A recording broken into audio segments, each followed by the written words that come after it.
Okay, so good morning to everyone, or good afternoon, or good evening, because we have participants from different countries around the world.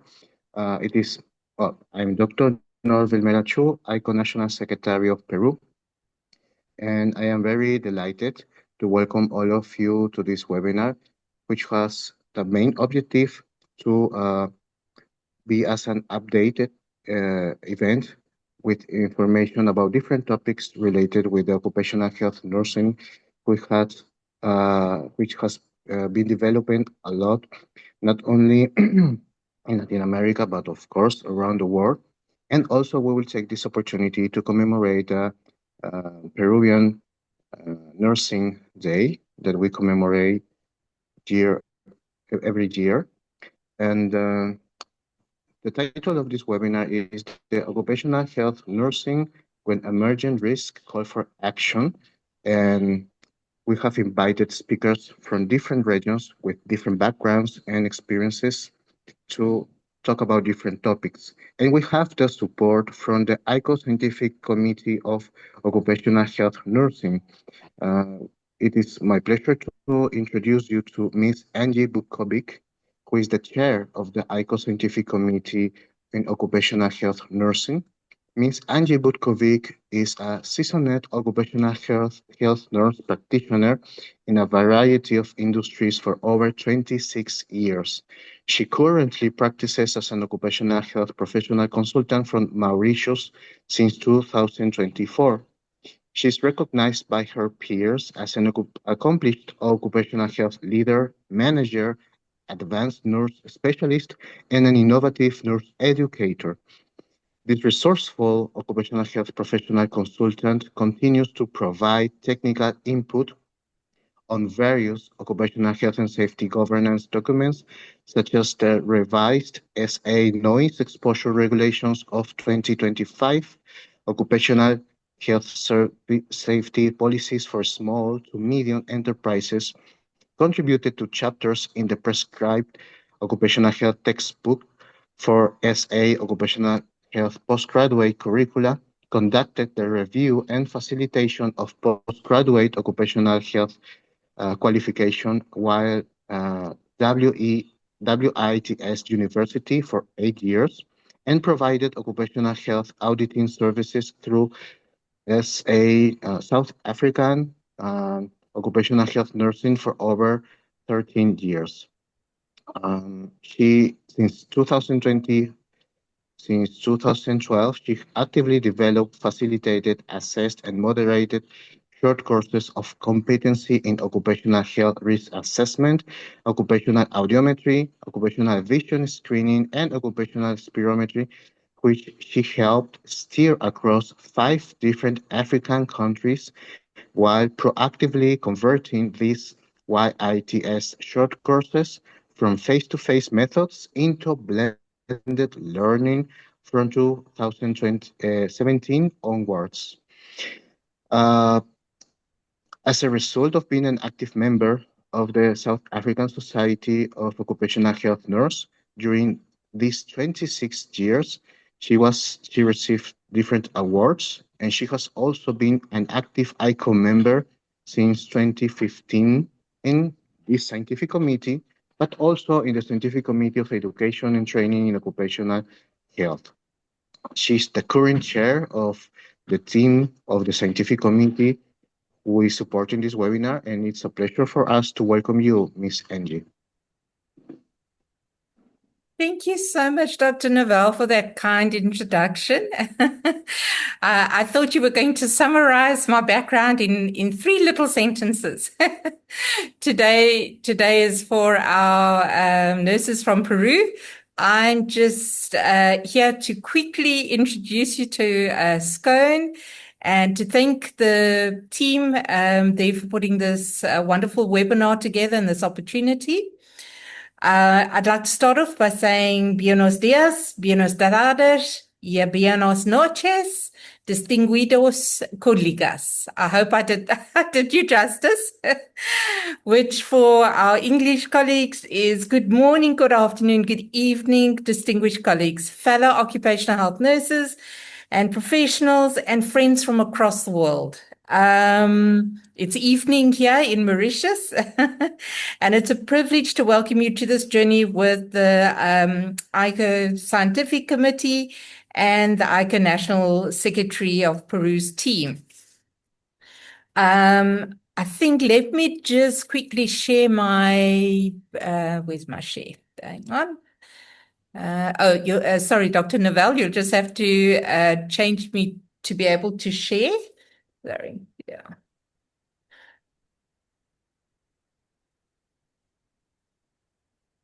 There we go. I'm so glad to see some familiar faces. I recognized our colleagues from last year.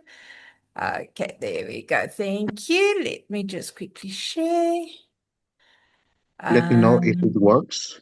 I just give you the option to share. Thank you. And it should come up now. Just move that out of the way and slideshow. Does everybody see the PowerPoint? Oh, Yes. thank you so much. Okay, so Dr. Novell, if you'll just let me know if there's any hands or anything, because I won't be able to see with the shared screen. Let's just make sure this goes forward now. There we go. And so from ICOH's side, I'd like to just send best wishes from my secretary, Kim Davis, and our vice chair, Dr. Maneko, who couldn't make it this evening. In Japan, we're sitting in the middle of the night at the moment. So just to tell you a little bit about ICOH, for more than a century, the International Commission of OC Health, which was founded in 1906, has brought professionals together from around the world over one powerful purpose, and that is to advance the health, the safety, and the well-being of working people worldwide. Today, ICOH is strengthened by 38 dynamic scientific committees, each contributing its expertise to this global mission. And among them, SCOAN represents the collective voice, the knowledge, the passion, and the potential of occupational health nursing. Here in our SCOAN community, we already span 15 countries and we continue to grow. But our strength is not just in the number of countries we cover. Our true strength lies in what we can do together, and that's what today's webinar is about. SCOAN has established to foster the scientific progress, the knowledge, and the development of occupational health nursing at an international level. However, our vision goes beyond the professional development. These are some of our objectives. We as OHNs are specialists that bridge the gap between the limited accessible occupational health professionals out there, mandated by global policy and national legislation to ensure that health and safety in the workplace reaches the global and national drive for universal healthcare. So we have our feet on both global frameworks. Not to bore you tonight, because I want to give the focus to our extinguished guests that are eager to start. This is our objectives. And what I want to bring to your attention is that through those objectives, behind every percentage, there's much more meaning. It's about bringing us together as professionals who hopefully become engaged. Tonight and this afternoon and this morning is about becoming engaged at a national level and hopefully international. I'd love to meet all of you at the ICOH in 2027. It's about having that new idea becoming part of shared knowledge, a research finding that you found that will influence practice, a guideline that improves care, a collaboration that's going to cross borders, and ultimately a worker whose health, dignity, and capacity has been better protected. And this is the real measure of what SCOAN would like to achieve. So yes, we have our objectives, and at our AGM, I'll cover that in detail. I did put a link in here just to give you the link to the ICOH website. So when we look back at what have we achieved in the last 5 years, we have proudly contributed not just to a simple list of activities, meetings, publications, webinars, and research initiatives or collaboration. I'd like to show you a collective story. For instance, these stats. We may be sitting at 32 members of good standing. However, looking at the database, I can see that there are over 50 members, currently ICOH members, who haven't yet selected their scientific committee that they'd like to actively be involved in. As mentioned, we have members from across the world. However, I definitely want to see more members from Peru and Brazil and all these countries where I've only got one member. I know you're there. You just haven't selected your scientific committee yet. And that's why on my database, it appears as if we've only got one member from Peru. Okay.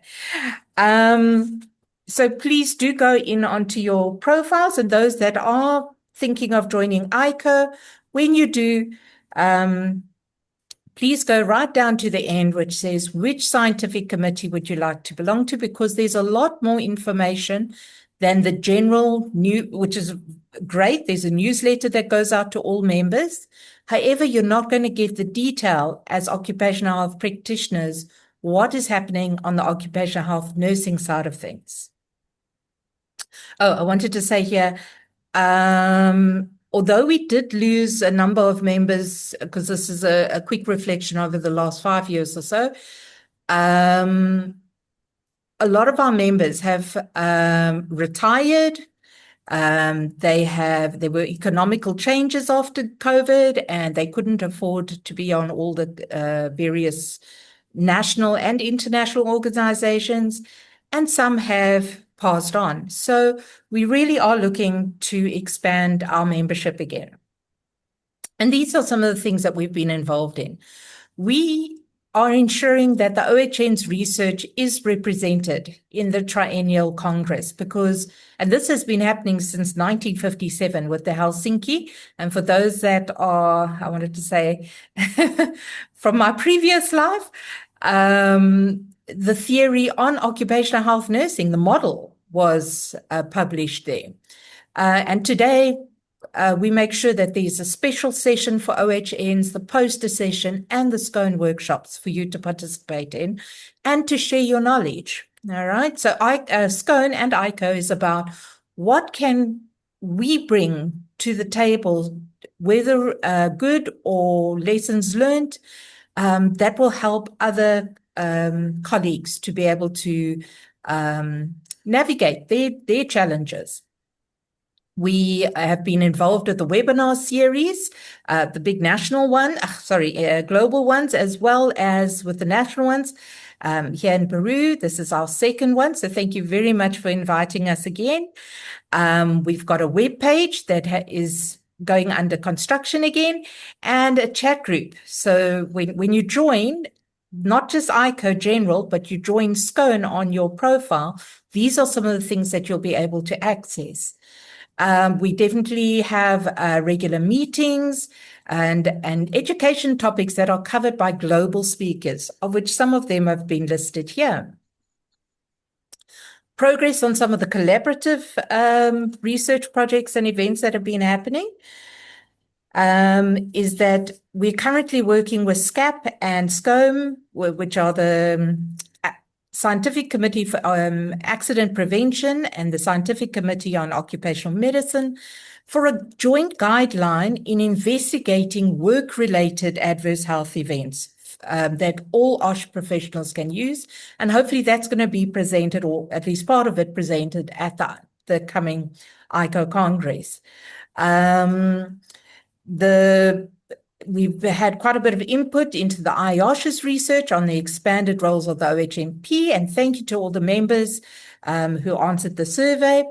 Um, like I said, and we're involved with the Peru webinar series, so thank you. And been involved with the short course development led by the Scientific Committee of Hygiene.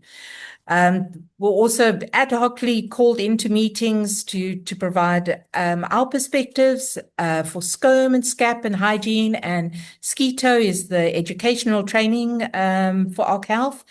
For the OC Health, the Scientific Committee for OC Health Healthcare Workers, and Vibration and Noise, just in the last couple of years. There are a lot more meetings, but these are what we've been doing more recently. And then for some of the other non-organizations, I'm currently trying to get an association started for OC Health practitioners here on the island, or the number of islands, because safety is a focus and not OC Health yet. So yes, things are developing. And so not to keep you delayed any further, this is SCOAN. It's our collective responsibility that I hope you'll join us with. It's your opportunity, and this is our time to make even a greater difference together. And without further ado, I'd also like to wish you a Feliz Dia de los Enfermeros, since, what is Trento de Agosto. Thank you so much. Over to you, Dr. Novell.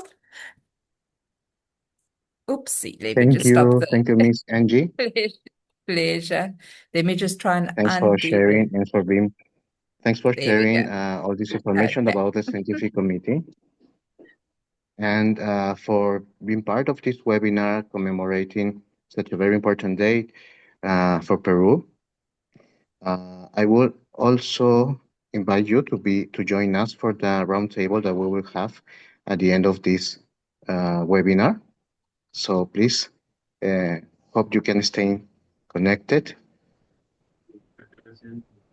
Will do. And See you there. okay, thank you. And now it's my pleasure to introduce you to Miss Maria Luisa Tupia Gonzalez, who is ICO member from Peru and, of course, a occupational health nurse. Ms. Maria Luisa holds a bachelor's degree in nursing from Cayetano Heredia Peruvian University. She's a specialist in occupational health and holds a master's degree in integrated management systems. She holds international certification as an occupational hearing conservationist and is trained as an internal auditor for quality, occupational health and safety, and environmental management systems in accordance with the ISO 9001, ISO 45001, and ISO 141 standards. She currently serves as an occupational health coordinator at Clínica Internacional in Peru, leading the quality management system for corporate medical units and driving continuous improvement, operational excellence, and compliance with national and international occupational health standards. Additionally, she is a lecturer and head of practical training in occupational health specialization at the same university she studied, Cayetano Heredia Peruvian University, the faculty, the School of Nursing, contributing to the training of professionals and specialists in the field. She was an ICO board member in the triennium to 2015 to 2018 and 2018 to 21, and member of the steering committee of the Peruvian Society of Occupational Health in the previous triennium. So welcome, Ms. Maria Luisa. She will give a speech for kicking off this webinar, and she will have the support from a translator. She will give us a speech about the importance of this day, 30 August, as the Peruvian Nursing Day, and also she will give some words about the evolution of occupational health nursing in Peru. Welcome, Ms. Maria Luisa.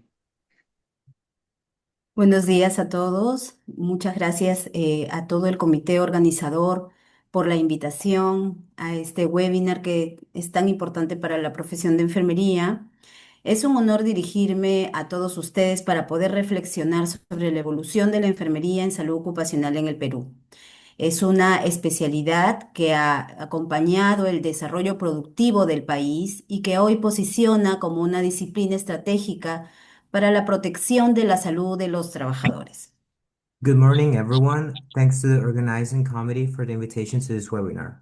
It is an honor to address you today and reflect on the evolution of occupational health nursing in Peru, a specialty that has accompanied the country's productive development and that today stands as a strategic discipline for the protection of workers' health. Hablar de la enfermería ocupacional es hablar de una profesión que ha evolucionado desde un enfoque centrado principalmente en la atención de accidentes y enfermedades laborales, ¿no? Hacia un modelo integral de promoción de la salud, prevención de riesgos y gestión de bienestar en el trabajo. To speak about occupational health nursing is to speak about a profession that has evolved from an approach focused mainly on the care of workplace accidents and occupational diseases to a comprehensive model of health promotion, risk prevention, and the management of well-being in the workplace. Los antecedentes de la salud ocupacional en el Perú se remontan en las primeras acciones del control sanitario en los centros laborales durante el siglo XX, ¿no? En 1940 se creó el Departamento Nacional de Higiene Industrial que posteriormente daría origen al Instituto de Salud Ocupacional, marcando un hito en la institucionalización de la salud en el trabajo de nuestro país, ¿no? Más adelante, el primer Seminario Nacional de Salud Ocupacional realizado en 1957, consolidó la visión de proteger y promover la salud de los trabajadores como una responsabilidad nacional. The origins of occupational health in Peru can be traced back to the first health control initiatives implemented in workplaces during the 20th century. In 1940, the National Department of Industrial Hygiene was established, which later gave rise to the Institute of Occupational Health, marking an important milestone in the institutionalization of workplace health in our country. Later, the first national seminar on occupational health held in 1957 reinforced the vision of protecting and promoting workers' health as a national responsibility. En este contexto, la enfermería comenzó a desempeñar un papel fundamental inicialmente brindando atención asistencial en empresas, minas, fábricas y centros industriales. Su labor estaba enfocada principalmente en primeros auxilios, control de emergencias y seguimiento de enfermedades ocupacionales. Within this context, nursing began to play a fundamental role, initially providing direct care in companies, mines, factories, and industrial facilities. Its work was focused primarily on first aid, emergency response, and the monitoring of occupational diseases. Sin embargo, los cambios en el mundo laboral transformaron profundamente esta realidad. La modernización de las empresas, el avance tecnológico, la aparición de nuevos factores de riesgo demandaron profesionales con competencias más amplias. La salud ocupacional dejó de concentrarse exclusivamente en enfermedades causadas por agentes físicos o químicos para incorporar riesgos ergonómicos, psicosociales y organizacionales, así como aspectos relacionados con la calidad de vida laboral. However, changes in the world of work profoundly transformed this reality. The modernization of companies, technological advances, and the emergence of new risk factors demanded professionals with broader competencies. Occupational health was no longer focused exclusively on illnesses caused by physical or chemical agents, but expanded to include ergonomic, psychosocial, and organizational risks, as well as aspects related to quality of life in the workplace. Un hito importante para el reconocimiento profesional de las especialidades de enfermería en el Perú se produjo con el Decreto Ley 22.315 promulgado por el Colegio de Enfermeros del Perú el 13 de marzo del 2008, mediante el cual se aprobó la denominación oficial de las especialidades de enfermería, considerando 21 especialidades y 36 menciones. Dentro de ellas se mencionó a la especialidad de salud ocupacional, fortaleciendo el desarrollo académico y profesional de la disciplina. An important milestone in the professional recognition of nursing specialties in Peru occurred with Decree Law number 22,315, issued by the Peruvian College of Nurses on March 13, 2008. Through this measure, The official designation of nursing specialties was approved, recognizing 21 specialties and 36 areas of specialization. Occupational health was included among them, further strengthening the academic and professional development of the discipline. Posteriormente, otro avance significativo ocurrió el 8 de septiembre del 2016, cuando se aprobó el documento denominado Competencias y Funciones de la Enfermera Especialista en Salud Ocupacional. Este documento permitió definir de manera más precisa el perfil profesional, las competencias y las responsabilidades del especialista, consolidando su participación en la gestión de la salud de los trabajadores, la identificación y el control de riesgo, la vigilancia médica ocupacional y la promoción de entornos laborales saludables y seguros.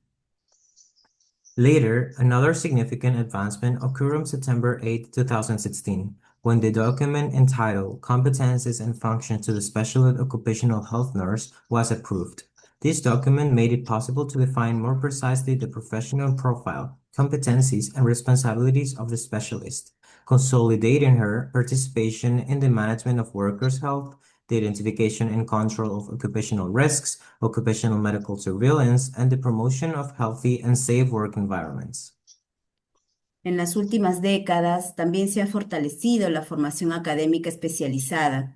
Las universidades peruanas desarrollan programas de segunda especialidad en enfermería en salud ocupacional, contribuyendo a la formación de profesionales con competencia en gestión, epidemiología laboral, vigilancia médica, prevención de riesgo y liderazgo organizacional. In recent decades, specialized academic training has also been strengthened. Peruvian universities have developed postgraduate specialization programs in occupational health nursing, contributing to the training of professionals with competencies in management, occupational epidemiology, medical surveillance, risk prevention, and organizational leadership. Actualmente la enfermería ocupacional constituye uno de los pilares de la salud laboral. La enfermera ya no es únicamente quien atiende una emergencia. Hoy es una gestora de salud que participa en la elaboración de programas de vigilancia médica, campañas de prevención, monitoreo de condiciones de trabajo, gestión de indicadores de salud. Participa también en la rehabilitación y reinserción laboral, así como en las estrategias de bienestar físico y mental. Esta visión coincide con el enfoque actual del Ministerio de Salud que promueve ambientes de trabajo saludables y el bienestar integral de los trabajadores. Currently, occupational health nursing constitutes one of the pillars of workplace health. The occupational health nurse is no longer simply the person who responds to an emergency. Today, she is a health manager who participates in the development of medical surveillance programs, prevention campaigns, the monitoring of working conditions, the management of health indicators, rehabilitation and return to work processes, as well as strategies for physical and mental well-being. This vision is consistent with the current approach of the Ministry of Health, which promotes healthy work environments and the overall well-being of workers. Hoy enfrentamos nuevos desafíos: la salud mental en el trabajo, el envejecimiento de la población laboral, el trabajo remoto, los riesgos emergentes derivados de la tecnología y la necesidad de construir organizaciones más saludables y sostenibles. Frente a ello, la enfermería ocupacional tiene la oportunidad de consolidar su liderazgo como disciplina preventiva, científica y humanista. Today, we face new challenges: mental health in the workplace, the aging of the workforce, remote work, emerging risks resulting from technology, and the need to build healthier and more sustainable organizations. In response to these challenges, occupational health nursing has the opportunity to consolidate its leadership as a preventive, scientific, and humanistic discipline. Podemos afirmar que la evolución de la enfermería en salud ocupacional en el Perú refleja el crecimiento de una profesión comprometida con la vida, la seguridad y el bienestar de los trabajadores. Hemos pasado de una labor esencialmente asistencial a una función estratégica dentro de las organizaciones, y el futuro nos invita a seguir innovando, investigando y fortaleciendo nuestro rol para contribuir a entornos laborales cada vez más seguros, saludables y humanos. We can affirm that the evolution of occupational health nursing in Peru reflects the growth of a profession committed to the life, safety, and well-being of workers. We have moved from a role focused essentially on direct care to a strategic function within organizations, and the future invites us to continue innovating, conducting research, and strengthening our role in order to contribute to workplaces that are increasingly safe, healthy, and humane. Hoy también nos reunimos para conmemorar una fecha profundamente significativa para todos nosotros, el Día de la Enfermera Peruana. Todos los 30 de agosto celebramos y reconocemos la entrega, vocación y compromiso de Repete, quienes ¿no, han Jessica? dado de la vida su más noble misión. Today, we also gather to commemorate a date that is deeply meaningful to us, Peruvian Nurses Day. Every August 30, we celebrate and recognize the dedication, vocation, and commitment of those who have made caring for life their noblest mission. La enfermería peruana representa una historia de dedicación, humanismo y servicio, desde los hospitales y centros de salud hasta las comunidades más alejadas, las instituciones educativas y los centros de trabajo. Las enfermeras y enfermeros han sido protagonistas fundamentales en la protección, recuperación y promoción de la salud de nuestra población. Peruvian nursing represents a history of dedication, humanism, and service. From hospitals and healthcare centers to the most remote communities, educational institutions, and workplaces, nurses have been fundamental figures in the protection, recovery, and promotion of the health of our population. En esta fecha rendimos homenaje a quienes, inspirados por el ejemplo de Santa Rosa de Lima, patrona de la enfermera peruana, ejercen su profesión con sensibilidad, ética y profundo respeto de la dignidad humana. Su labor trasciende por los procedimientos y conocimientos técnicos, constituye un acto permanente de solidaridad y esperanza para las personas, familias y comunidades que confían en su cuidado. On this special day, we pay tribute to those who, inspired by the example of Santa Rosa de Lima, the patron saint of Peruvian nursing, practiced their profession with compassion, ethics, and profound respect for human dignity. Their work goes beyond procedures and technical knowledge. It represents a continuous act of solidarity and hope for the individuals, families, and communities who place their trust in their care. Que esta conmemoración sea una oportunidad para renovar nuestro compromiso con la excelencia, la innovación y el servicio humanizado, manteniendo siempre vivos los valores que distinguen a la enfermería peruana. A todas las colegas enfermeras y enfermeros de Perú, mi más profundo reconocimiento y gratitud. Feliz Día de la Enfermera Peruana. May this commemoration be an opportunity to renew our commitment to excellence, innovation, and human-centered care, while always keeping alive the values that distinguish Peruvian nursing. To all my fellow nurses throughout Peru, I offer my deepest recognition and gratitude. Happy Peruvian Nurses Day. Thank you very much. Thank you, Miss Maria Luisa, for such a great speech and very inspiring message for commemorating this very important date. Um, During this webinar, we will also have the great support from Miss Carmen Bernaola, who is professional health nurse with wide experience in the private and public sector, over 10 years in construction, mining, oil and gas companies, and others. And of course, she will be representing occupational health nurses from Peru and will support us during the moderation. So, welcome, Miss Carmen. Please, could you introduce our first speaker?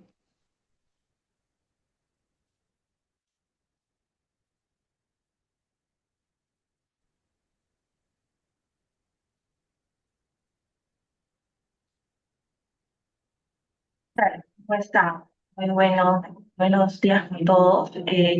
A resaltar algo de lo que comentó mucho nuestra colega María Luisa, ¿no? Era en relación al perfil de competencias de la enfermera ocupacional. Esto es muy importante porque eso nos va a permitir a nosotros como profesionales de la enfermería ocupacional seguir avanzando, ¿no?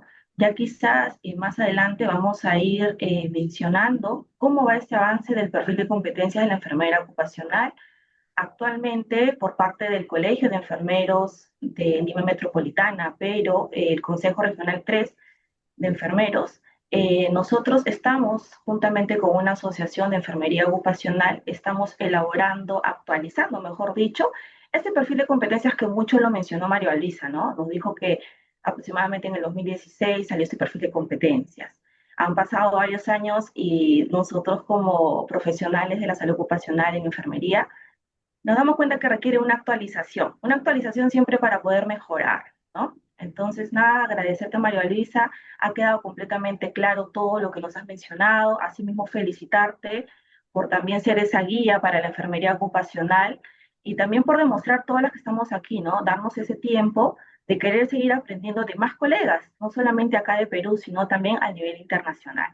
No hay preguntas porque todo ha quedado claro. Felicitarlas a cada una de los ponentes y a cada una de las participantes. Muchas gracias, doctor Norbert.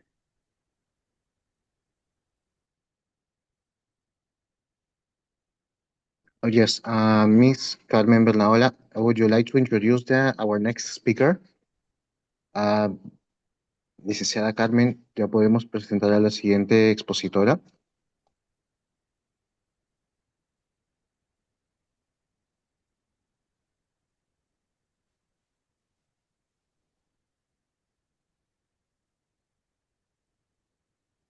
Okay, I think she has some problems. I will introduce our next speaker, Miss Juliette Martins. It's my pleasure to introduce you, Miss Juliette, who is an occupational health nurse educator with expertise in occupational health nursing, postgraduate education, short course development, skilled in developing innovative teaching and assessment strategies aligned with uh, South Africa National Council and NQF requirements, doctoral student with interest in artificial intelligence in nursing education, occupational health legislation. She's the current head of programs at PG Nursing Department. She is a postgraduate advisory board chair. She is also postgraduate student staff chair and external moderator for UJ and UKZN. Welcome, Miss Juliet. It's our pleasure to have you here.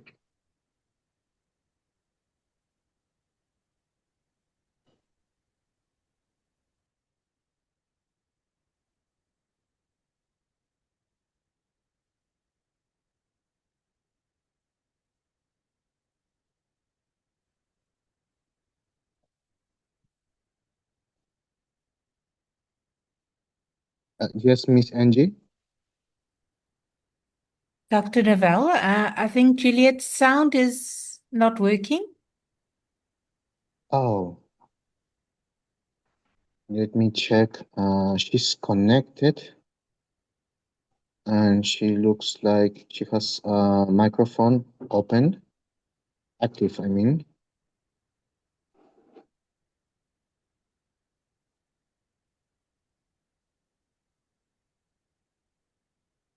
Maybe, Miss Juliet, could you refresh the connection and or maybe log out and log in again?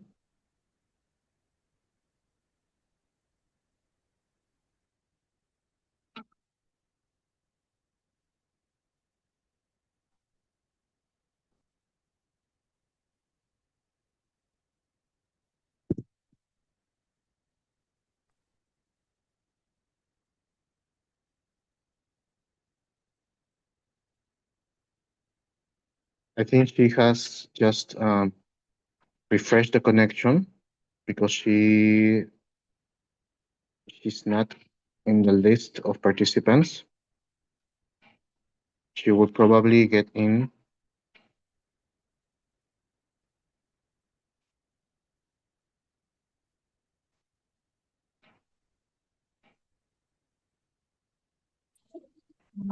Justo ahí. Así que amiga La Paz, por eso te digo Roche, pasa que también hacemos Roche y muy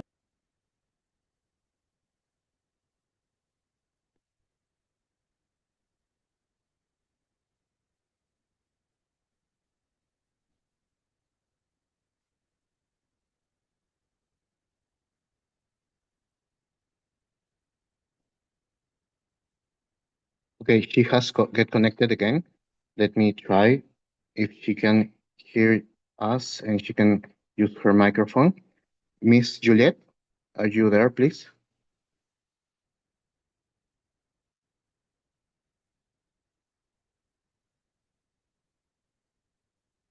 Hi, Dr. Norval. Hi, everyone. I hope you can hear me now. Oh, never Thank you, mind. much better. My sincere apologies for the delay, everyone. Thank you for the great opportunity and the great privilege to present to you tonight. I suppose I should say good morning and good evening to everyone. And so if you grant me permission, I'm going to not continue with my video. I'll just go over into my presentation and see if I can share. Please try and let me know if you need any support. Okay.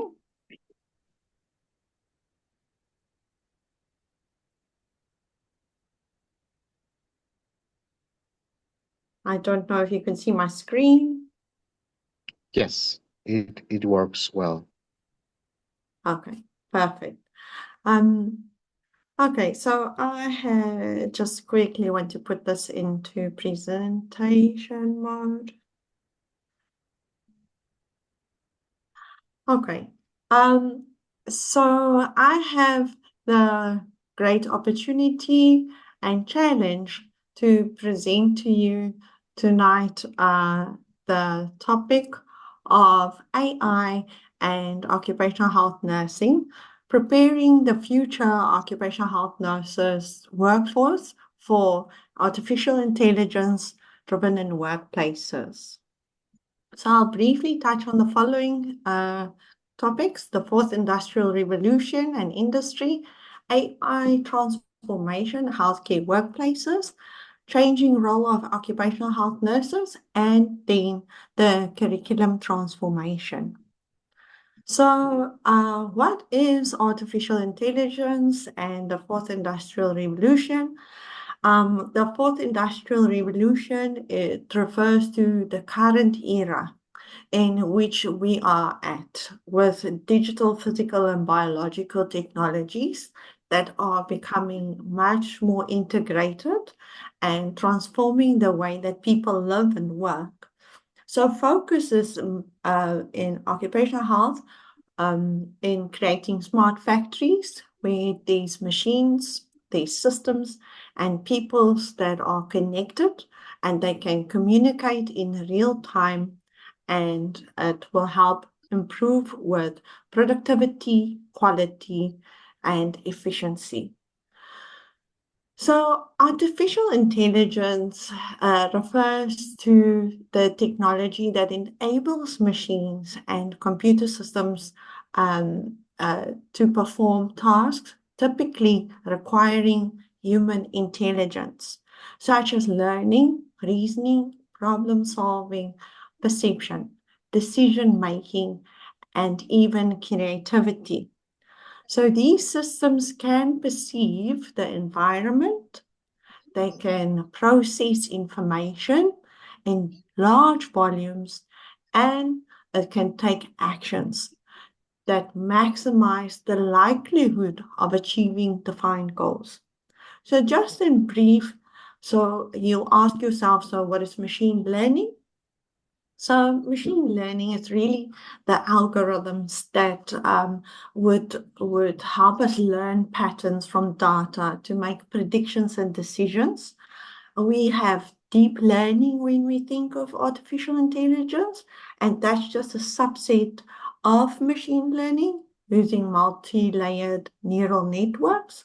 We have generative AI, and that talks to models capable of creating new content, text, images, audios, or videos based on learned patterns, and the natural language processing, which enable machines to understand and interpret and generate human language.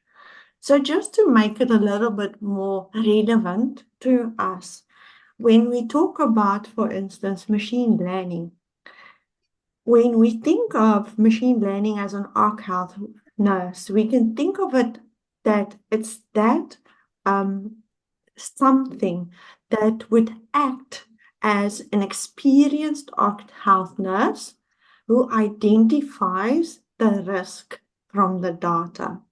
And when we think of deep learning, that is that system that acts as a specialist who can sort of interpret complex medical images, like, let's say, for instance, spirographs or audiographs. The natural language processing is like a nurse who understands, but she extracts information from reports and from conversations. And then if we think of generative AI, then we think of that, a system that can act like an assistant, that can draft, for instance, reports for us, that can help us teach materials, and would help us in health education resources. What is the current uses of AI, you would ask yourself, in occupational health? So we have predicting workplace injuries, we have fatigue monitoring, we have health surveillance, we have exposure monitoring, we have return to work programs, absenteeism prediction, and ergonomic assessments. So how can we make these things, for instance, relevant? In mining, we think of haul truck drivers and heavy equipment operators, where we can now monitor fatigue with systems, for instance, called Fatigue Science Ready, or SmartCap, or Opalert. So they detect the drowsiness of that operator or driver before it occurs. If we think of AI and health surveillance, it can take a large volume of records and it can detect early signs of occupational health disease. It can also help you to review, for instance, spirometry data and symptom questionnaires. That is very important for us to identify those that would need further investigation. If we think of exposure monitoring, there are wearable devices and monitors and environmental sensors that can estimate worker exposure in real time, and like, for instance, smart hearing devices and protectors. When we think of AI and the concept return to work programs, artificial intelligence can examine, for instance, the injury characteristics, and it can recommend an individual sort of return to work platform. When we think of ergonomic and absenteeism, AI can analyze absenteeism records. It can look at shift records to identify individuals at risk of increased absenteeism. So we move here, and we've heard Ms. Gonzalez talk about prevention. So we move here from a traditional occupational health sort of problem, where we identify the problems only after they occur. But now with AI, we are enabled to predict problems before the worker becomes injured or ill or fatigued or absent from his work. So for future, one can anticipate real-time hazard predictions, personalized worker health risk profiles. What are some of the examples that we are looking at when we think of emerging risks? So here we are thinking of wearable technology risks, like, for instance, fitness trackers, smart watches, fatigue monitoring glasses, artificial intelligence in the workplace, and nanomaterials. So we think of, for instance, physical and contact dermatitis when we think of the wearable technologies and the fitness trackers, for instance. Psychologically, the risks that it may pose is worker anxiety and then ethical and privacy concerns, where data confidentiality and surveillance stress can cause a big concern. When we think of, for instance, the AI, its predictive health analytics, the automated risk assessments, health surveillance systems, and chatbots, the benefits of them are early identification of occupational health diseases. However, the risk again poses a psychosocial risk where people have insecurity about loss of job and digital stress. There's also ethical concerns and risks of discrimination and lack of transparency. In addition, we have professionally, there's a reduced risk or reduced critical thinking because now AI can perform and give us easy alternatives and answers. When we think of nanomaterials, they are those ultra small particles utilized in electronics, medical devices, paints, and cosmetics. So the risks that they pose to us is inhalation, and then it will penetrate the lung and can cause respiratory disease. The long-term issues of this is inflammation and carcinogenicity and organ toxicity. The new occupational health hazards created by artificial intelligence is, and unfortunately, the curriculum at the moment really cover these hazards, but it's physical, where there's human-robot interaction injuries. We think of, for instance, a robot malfunctioning. It could lead to, for instance, amputations, worst case scenario, of course, ergonomics, increased sedentary work because now we are more surveying screens and data. Psychosocial, we have stress in the workplace that the workers experience from electronic monitoring. They have job insecurity, as I've mentioned, because of this fear of replacement by this bot or this artificial intelligence system. And then cognitive, the decision fatigue and information overload that is posed by artificial intelligence. So for us, the implications of occupational health nurses is that the mental health surveillance needs to be conducted. Stress assessments need to be done, and worker advocacy has to be ongoing about this AI. So people really do understand in the workforce and they do not become paranoid.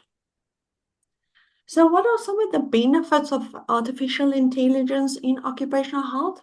Well, it improves worker health and there are some employer benefits. So ultimately, there's early detection of hazards, reduced exposure of hazards and dangerous environments, enhanced surveillance systems. There is improved trend analysis and improved incident prevention. Then there is increased productivity, which all the industries obviously would love us to bid for that, reduced compensation costs, and improved compliance. What is the role of the Arc Health in artificial intelligence and moving into a digital advanced sort of like era? We need to educate workers on the use of smart devices and on artificial intelligence systems. We need to monitor those adverse health effects, and we need to encourage reporting of these adverse effects. We also need to ensure there's ethical handling of health data and evaluate those ethical concerns. Then we need to have participation in policy development regarding these wearable technologies. We need to participate in risk assessments. We need to monitor injury trends and interpret AI-generated health information and ensure that there's not hallucination and bias, and confirm that this information is actually true and relevant. We need to support the hygiene monitoring, conduct health surveillance, and then promote proper PPE. So I'd also just like to mention that some of the emerging concerns are, for instance, technostress, digital fatigue, and anxiety as mental health concerns also need to be addressed. And so these things are often overlooked now in your hygiene surveys and should be taking a little bit more of priority. The future of occupational health nurse practice and competencies. So we need to ensure there's an understanding of digital health technology. And an example, the wearable devices that I've mentioned. There needs to be an ability of the occupational health nurse to interpret the risk analytics and digital records. The OC nurse needs to practice ethically, protect privacy, ensure fairness, and remain accountable for all her actions and decisions. Hence, we were talking about the critical decision making. Then, in addition, technical competency in artificial intelligence is important. And the archive nurse needs to be able to do data analysis and also interpret informatics given to her. Professionally, the archive nurse needs to be a digital leader in understanding these different systems. And then clinically, the archive nurse needs to have sound clinical judgment and validation of AI recommendations. So AI is not here to replace at all, but it's there to add and to improve our professional judgment. Some of the proposed curriculum topics that we need to maybe revisit is emerging occupational hazards and then occupational health informatics that we need to include.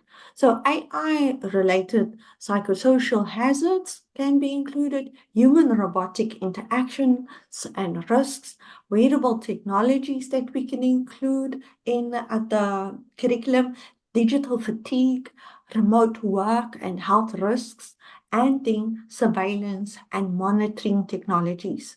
In addition, we can include health data management, predictive analytics, and AI-assisted decision support.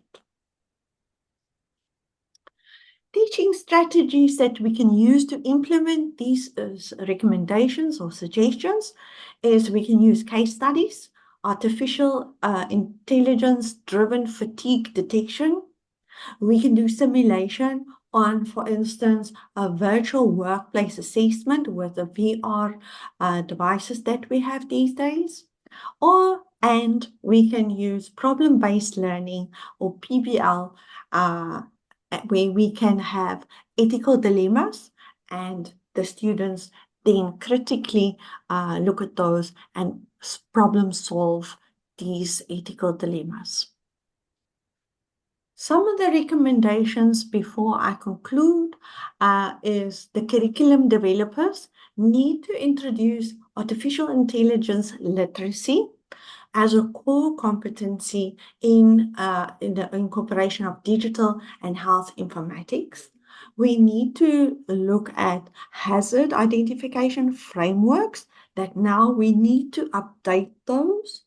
We need to include ethics and governance of AI, of course, and then occupational health nurse needs to be digitally competent and recommend lifelong learning philosophy and advocate for worker-centered artificial intelligence.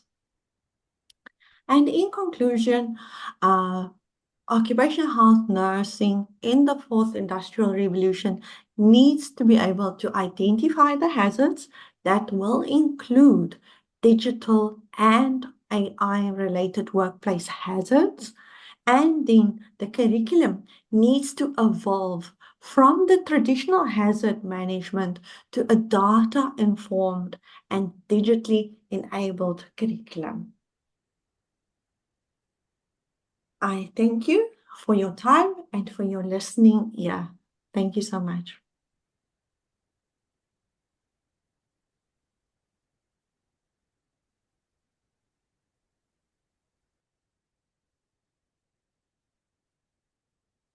Thank you, Miss Juliet, for such a great presentation. Congratulations, and a very interesting topic. We invite all the attendees that you can prepare your questions for the roundtable session, or you can also leave your questions in our chat box. Okay, so hope you can join us for the roundtable session, Miss Juliet. And now it is my pleasure to introduce you to Miss Diane Smith. Miss Diane Smith is an occupational health nurse practitioner, and she trained and has worked as an occupational health nurse practitioner for the past 35 years, both in-house and laterally in a leadership role within predominantly chemical manufacturing plants and heavy steel industry. The roles involved provision of occupational health, primary health care, and health promotion for large numbers of employees in South Africa and the United Kingdom.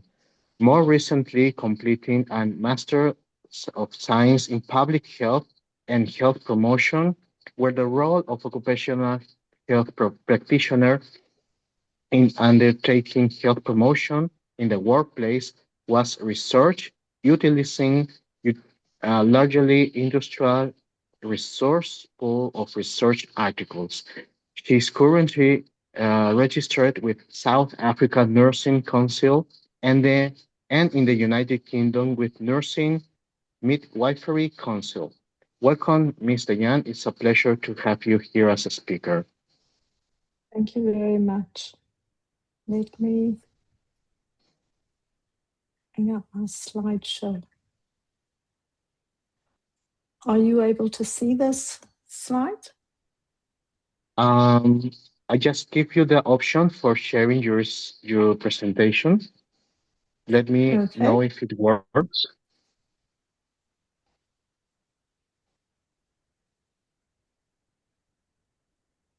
Are you able to see it now? And if you want, I also have your presentation, so let me know if you want me to help you with that. It might be an idea to put that up. Okay. If you don't mind.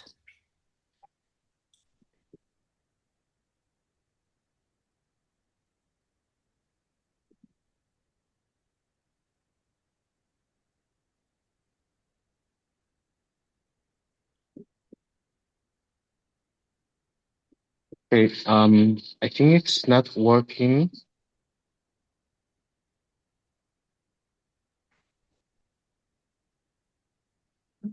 As a backup, I have your presentation in PDF. If you want me, I can help you. Yes, please, if you could use that.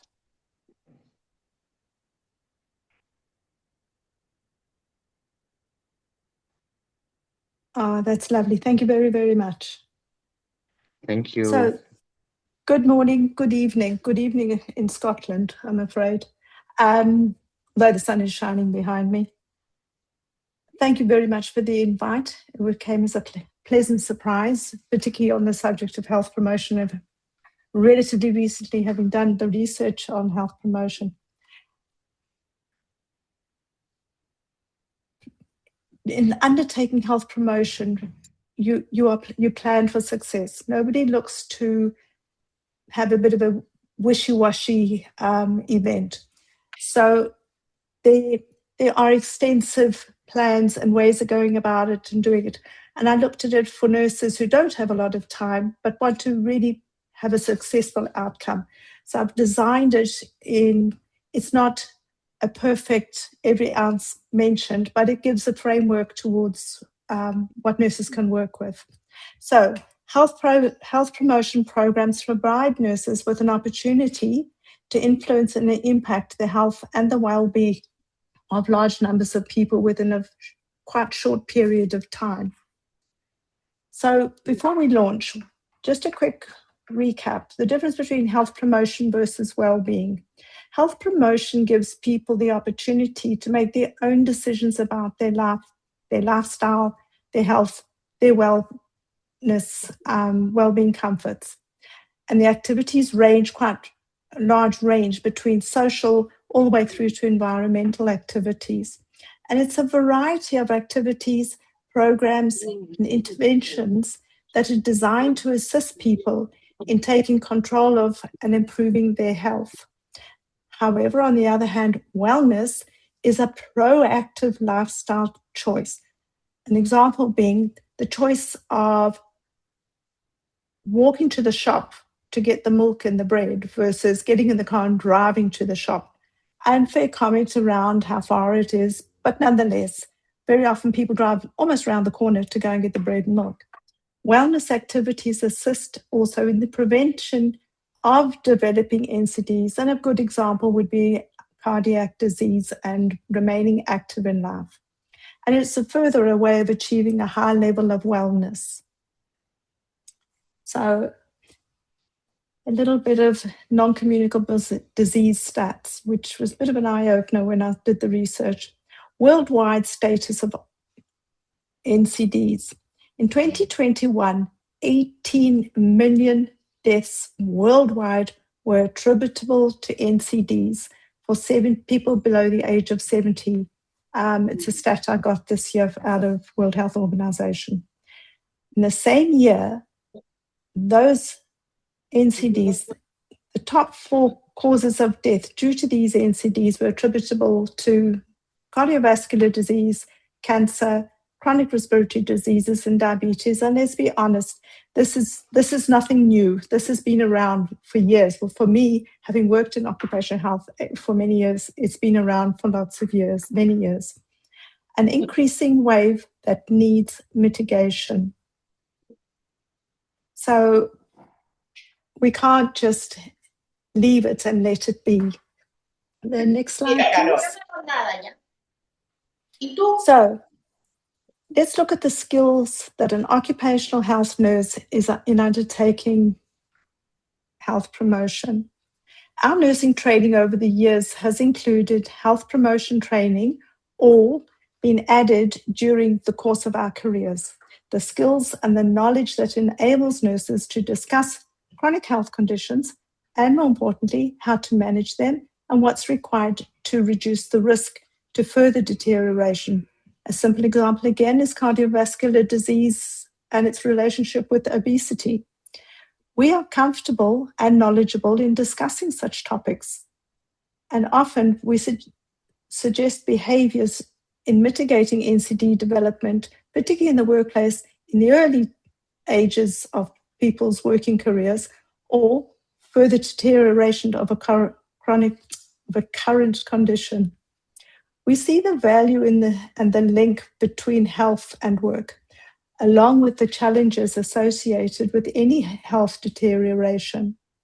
Our role in the workplace is to identify, monitor, and mitigate the exposure risks, This includes the risks of developing chronic health conditions.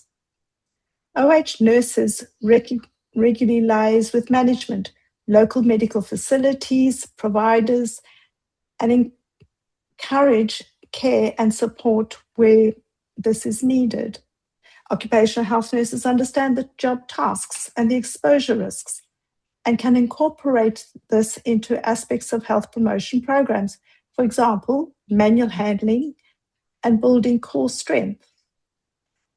The BNS in 2025 has identified that the specialist nursing field combines clinical expertise with business knowledge to protect millions of workers across diverse industries. So the baseline, the underpinning requirements are already sitting within occupational health nurses, within their work culture, within their education.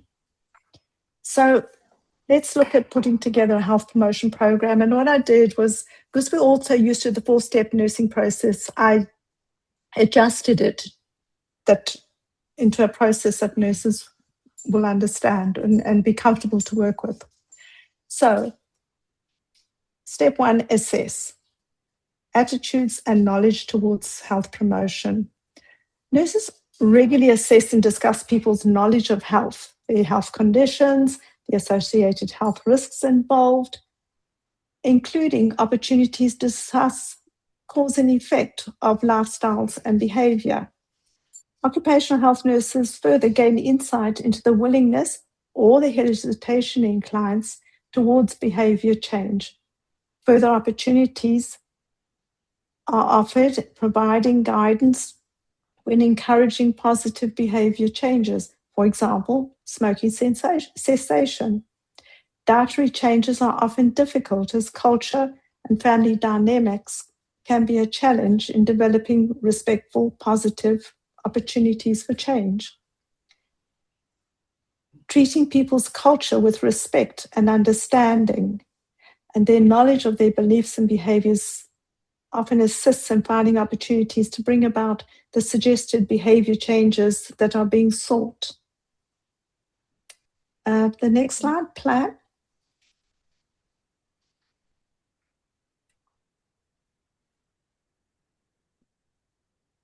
Thank you very much. So, planning a program development and team allocation and roles. Please be sensitive when setting up timeframes. Please don't set up timeframes. You will have a very stressful time. Please use realistic timeframes in your planning. Don't set yourself up for unnecessary challenges. Keep in mind any shutdowns, shift rotations to ensure that all are able to have an opportunity to attend, particularly where 3-4 shift systems work. Make sure that all those shifts are included in your planned schedule.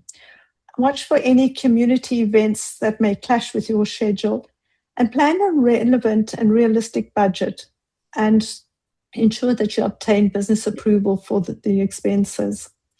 And then decide which health conditions are going to be targeted, which departments or areas or the whole business is going to be included in your plan. An opportunity sometimes is to do a dummy run on one small department, identify where you may have gaps or something that needs to be adjusted, and then seek to spread the plan across the whole business. Remember, health promotion is a team effort. Decide who you need in your health promotion program. Use the most influential people to support and achieve the program goals. An impactful idea is also to have a program logo. It gives instant recognition to the program for the promotional material being used. If a site canteen is available, then discuss with them opportunities for relevant adjustments to the food being offered. Identify what forms of communication you're going to use, whether it's digital, intranet, a lot of companies have intranet, posters, brochures, questionnaires. I say questionnaires with a big question. in some countries, and I'm aware of it in the United Kingdom, questionnaires can be a very sensitive thing. So I've put it there, but just be open-minded to it and think carefully. Think about whether you're going to change posters on a regular basis or your digital messages at specific relevant intervals, and ensure that all those changes are all logged on your program plan. Decide if you wish to run it, as I said earlier, a test run. Give some thought to whether to include your peripheral community, particularly where the businesses tend to be in rather rural areas. Very often the employees are part of that community. There are times where including those community members adds a social value both for the employees, the business, and the community around you, from where a lot of businesses would be drawing their employees. It develops a positive relationship with the communities. Develop a spreadsheet for the execution of each stage of your health promotion program. For example, give it a start date, planning of meetings, any due dates, progress reports, and then obviously the end of your plan would be a final report to management. Promote the progress and the benefits being experienced from the activities that everyone is undertaking, and then use progress reports to keep the program alive each step of the way. And again, share any positive gains that are being achieved. Next slide, please. Thank you very much. And then implementation. Just a reminder, please, once you've got an Excel spreadsheet plan, please stick with the plan and don't be influenced by people who want to make last-minute changes. That's not realistic. And we know as occupational health nurses, you change a plan, it has a ripple effect. Think seriously before changing it. Promote awareness of the upcoming events during meetings, weekly business meetings, or business events, posters, progressive poster updates. Liaise with any community medical facilities and keep them involved and aware of it, or share your brochures and your posters with them if they're open to that. Local food shops. One of the things one can do is speak to your local food shop, and perhaps they will donate some fresh fruit and veggies, and you can put food displays in the canteen as an idea. On launch day, engage a senior management member to launch the event. It shows management involvement and it gives the process support from management. And it reflects the businesses of visible support for improving people's health as well. And keep to the chosen program for each day going forward. Please track your attendance numbers. Encourage everyone to take the brochures home to their family and friends. If the family or community neighbors can't come to the event, encourage them to take those brochures home for them as well. And perhaps offer them offer the brochures to the community medical facilities, community meetings, send progress reports to management, the unions if that works. Please also, and I know this is not always easy, log every ounce of feedback that you get, and be that good feedback, bad or totally indifferent, log it. And remember that not everyone enjoys change. And never forget, as an OHN, this is your time to advertise and promote the work that you're doing for employees, and in some instances, their families and their business. The last step, please review your whole process and the outcomes, and then log the challenges that you had. Local changes that are beyond your control, financial burden and the companies and its employees. Things like the weather, transport, a sudden shift change. We know factories have breakdowns. Suddenly there's a ship that's got to come in and work where it was their turn to come and join in on the health promotion. See if you can accommodate those challenges. Sick absence of people, perhaps catch up with them on a one-to-one basis. And then whether you did any community events. Look to any challenging times with finances around the advice you're giving to employees. Employees can't always afford the suggested dietary changes that we would look or seek for them to do. Very often, employees are not the people that buy the groceries and cook the food. So it can be challenging for them. And another one I picked up on was that where people have to travel long distances to access groceries and particularly fresh fruit and vegetables, it is costly, the transport to get there. So a lot of communities have market gardens where people jointly grow fruit and veggies or individually in their own backyards grow fruit and veggies. That growth and those foods are going to be seasonal. So certain things are available certain times of the year. So look to ways to be able to accommodate those seasonal changes. Please discuss and be sensitive and include any cultural or social religious beliefs. We all have a background and that needs to be sensitively dealt with and taken into consideration. Don't assume that people want to change their eating habits. People do enjoy their food. And then keep record of all the positives and the challenges that you've experienced for planning the next event. The next time you plan health promotion, you look at this list and say, right, those were gaps and shortfalls. Let me accommodate those and make the necessary changes or additions to planning for your next event. This is also an opportunity for occupational nurses to be able to raise the profile of occupational health in the business. So often senior managers will say, we've got an occupational health nurse, we don't always quite know what she gets up to in her department. This is your time to fly your flag and show what you do get up to in your department. Something I found really interesting, and it shows a paradigm shift in business cultures. A lot of businesses are now identifying that they provide occupational health and they log it and identify it as a company-provided employee benefit. So your benefits of medical care and all the other bits and pieces now includes occupational health services, which I think has come a long way within occupational health.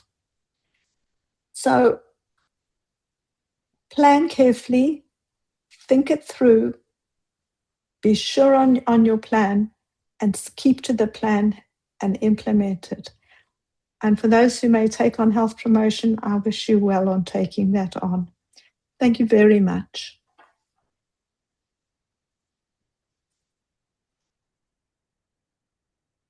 I have provided the references for those that may want to use it. Just for those that may want to be looking to undertake health promotion, there is a very interesting scoping review that came out in the last month or two. I think it was done in 25, but I spotted it launched, and I do apologize. I cannot for the life of me remember the name of it. But if you do a Google search, I'm sure Mr. Google will find it for you.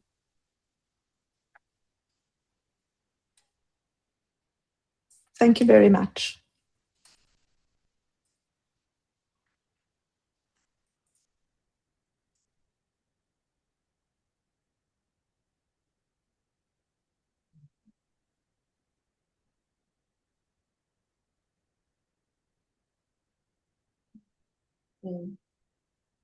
Muchas gracias, Diane. Great presentation. Thank you so much. A continuación, Thank you vamos very a much. presentar. Thank you. A continuación vamos a presentar a la siguiente ponente. A ver, no sé si pueden ustedes ver la pantalla. ¿Se ve la pantalla?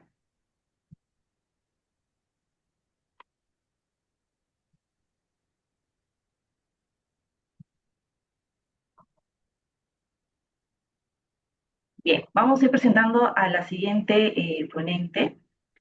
Ahí estamos compartiendo pantalla. Bien, les presento a Cristian Elena Gallash, ¿no? Ella realizó su maestría, su licenciatura y tiene un doctorado en la Universidad Estatal de las Campiñas en Brasil.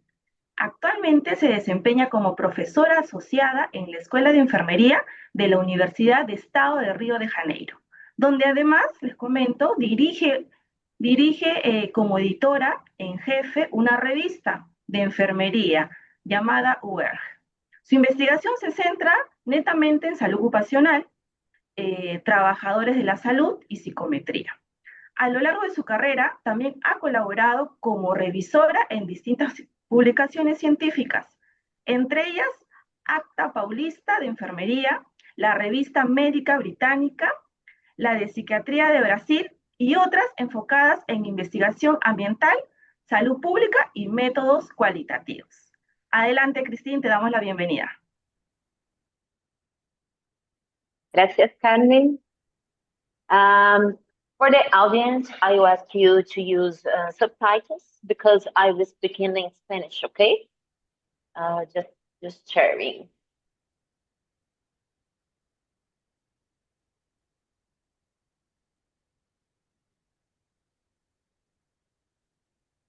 Okay, can you see my presentation? Okay. Como hablo portugués, puedo cometer errores al hablar español. Pido disculpas por cualquier error. Okay. Gracias, Dr. Norville, por esta invitación y por la atención dedicada a la enfermería de salud ocupacional. Soy Cristiane, enfermera y profesora de enfermería en la Universidad del Estado de Río de Janeiro, como habló Carmen. Además, yo soy miembro del comité, ICOH Committee of Work Disability Prevention and Integration. Okay. Yo declaro no tener conflicto de intereses. Yo usé la herramienta de inteligencia artificial Notebook LM para generar mi presentación, pero todo el contenido fue revisado y la herramienta de inteligencia artificial Google Gemini para generar imágenes. Hablando sobre investigación en salud ocupacional, en las oportunidades para la enfermería y salud de los trabajadores, yo desarrollé una investigación para poder hablar sobre la historia. Y históricamente la práctica y la investigación en los estudios en enfermería en salud ocupacional evolucionaron siguiendo las tendencias del sector sanitario y el desarrollo de la seguridad y salud en el trabajo.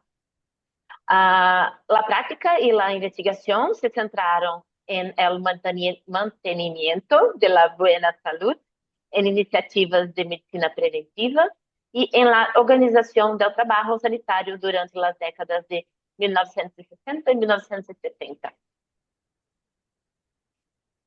En la década de 1990, el énfasis se desplazó hacia las políticas públicas, las iniciativas de atención primaria y la formación continua en seguridad y salud laboral, manteniendo la gran importancia en la prevención de enfermedades y considerando también los determinantes sociales de salud. Sabemos que actualmente desarrollamos nuestras investigaciones ainda considerando la prevención en primer lugar y todas las correlaciones con los determinantes sociales de salud. Por tanto, en esta imagen, sabemos que con el pasar del tiempo tenemos mayor necesidad de desarrollo profesional en salud ocupacional. En la década de 2000, comenzamos a observar una creciente demanda por el desarrollo profesional entre los especialistas en salud ocupacional debido a la mayor complejidad de la seguridad y salud del trabajo. Entonces, tenemos crecimiento de los estudios en investigaciones, también para desarrollar nuestra capacidad de desarrollar o ensino para desses profissionais, as especializações para esses profissionais. Também temos um enfoque estrutural em nossos estudos, devido às mudanças macro e microsociais que interferem em generar a saúde ou a enfermidade. Portanto, no âmbito de enfermeria de saúde ocupacional, esses anos reforçaram as prioridades de investigação vinculadas às necessidades de saúde individuais e coletivas, em contextos macros e microsociais. Realizaram estudos centrados em las estruturas sociais geradoras de saúde ou enfermidade, sem passar por alto as dimensões subjetivas de los atores implicados. Portanto, temos o crescimento das doenças e enfermidades relacionadas aos problemas cognitivos e mentais, que crescem e são muito reportados desde os anos 2000. Pero também temos os enfoques teóricos, interdisciplinários e transdisciplinários, o qual resultou fundamental para reflexionar como brindar cuidados de enfermeria orientados para prevenir enfermidades laborais. Esse enfoque transdisciplinário, com essa integração, é importante para que possamos também pensar em problemas relacionados às populações vulneráveis. Desde a década de 2010, existe uma maior compreensão e incorporação das tendências globais em segurança e saúde, assim como desenvolvimento colaborativo internacional de conhecimento e tecnologia. Como nossas colegas falaram sobre... Sometimes I try to speak English, sorry. Como nossas colegas falaram antes de mim, temos a incorporação de tecnologias e de inteligência artificial que agora interferem muito na saúde do trabalhador. Portanto, necessitamos maior compreensão desses padrões globais de saúde e segurança, que também retiram as proteções de nossos trabalhadores. A inovação colaborativa pode ajudar os pesquisadores e os profissionais de assistência a fazer modificações voltadas à saúde dos trabalhadores. Portanto, os debates atuais incorporam questões da intensificação do trabalho, a precariedade das relações laborais, o câmbio climático, as poblações vulneráveis, especialmente os imigrantes, e a adoção de tecnologias, incluídas a inteligência artificial e as ferramentas de saúde digital. Esses fatores se veem agravados por tendências políticas e econômicas mundiais. Os que residem na América Latina conhecem muito bem, incluídas as reformas laborais e de seguridade social em todo o mundo, que intensificam a insegurança e aumentam as taxas de enfermidade entre os trabalhadores. Portanto, temos a incorporação tecnológica com a intensificação do trabalho e desproteção de nossos trabalhadores. Como as investigações podem fazer algo sobre isso? As investigações e também temos crescimento intenso do número de trabalhadores.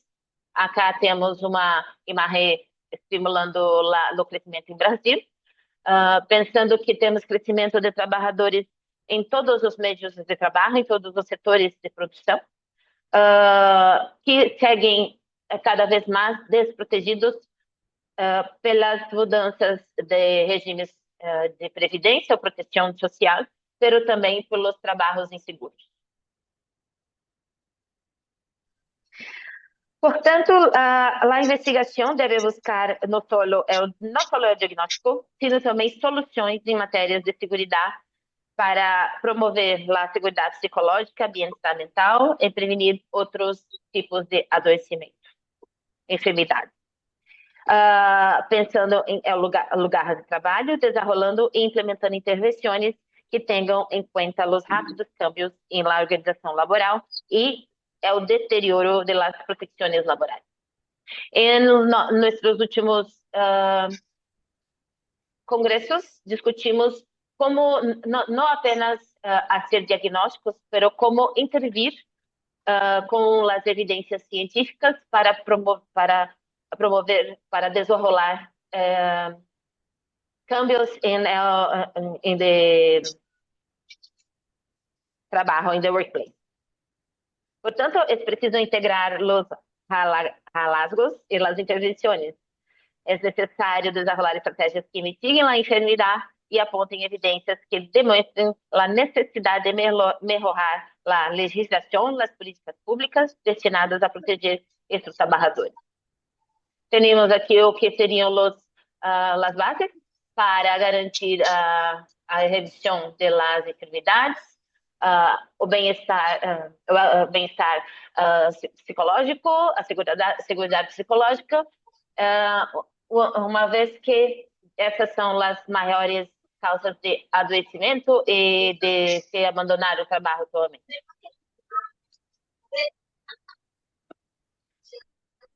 Bom, também necessitamos fortalecer nossa legislação para impedir o avanço da desprotecção trabalhista baseado em las evidências científicas. Thank you for your attention. Gracias for your attention. Feliz Dia da Enfermeira e Enfermeiro Peruano. Permaneça à disposição. I'm available for any doubts or questions. I invite you to visit UERJ, our university, and Rio de Janeiro. Sorry for any mistaken language, Dr. Novil. Não. Muito obrigado pela sua apresentação e parabéns pela sua grande contribuição à pesquisa em saúde do trabalhador. Eu falo apenas um pouco de português, mas queria agradecer pela sua apresentação, Miss Cristiano. Muito obrigado. We hope you can join us for the roundtable. We're about to start in just a few minutes. Miss Christian, thank you so much for your great job. And now it's my pleasure to introduce you to Professor Dr. Jaita Mondal. Professor Jaita is currently working as a principal cum dean at Sri Sri College of Nursing at the Sri Sri University, Cuttack, Odisha. She has completed PhD in nursing from NIMS University, Rajasthan, Jaipur, and has a master's science degree with community health nursing specialty from Manipal University, Karnataka. She has also done specialization in cardiac and thoracic nursing from B.M. Birla Heart Research Center, Kolkata, West Bengal, as well completed MBA in Healthcare Management System from Sikkim Manipal University. Her book named Community Health Nursing, Healthcare Starts at Home of CBS publication is available in market and grabbed National Excellence Achiever Award for outstanding contributions as an excellent author by World Foundation. She has professional membership in Trained Nurses Association of India, Nursing Research Society of India, Asian Association of Cardiac Nurses, and International Commission on Occupational Health. And finally, the Society of Community Health Nurses of India and the American Heart Association. Welcome, Professor Jaita. It's a pleasure to have you here. Thank you, Dr. Norville, for such an introduction. Can I share my slide? Please try, and if you have any issues, just let me know so I can help you.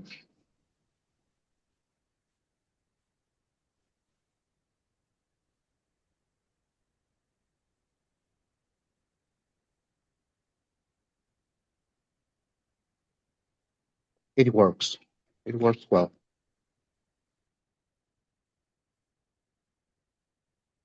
Yeah. Okay.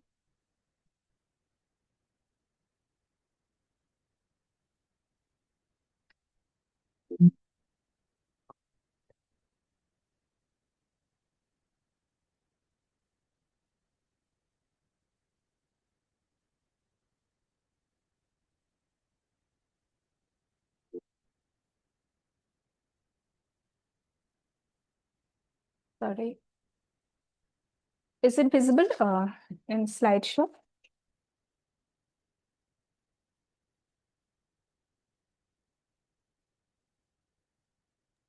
Yes, we can see your slide presentation.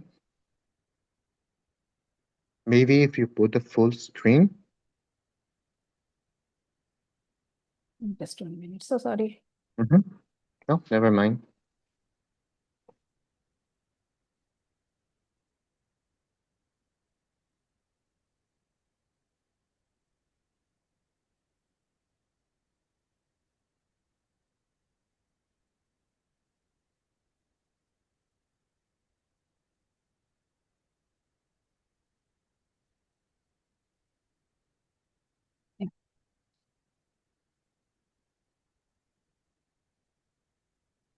Okay, so very good morning. Though over here it is night 11 o'clock.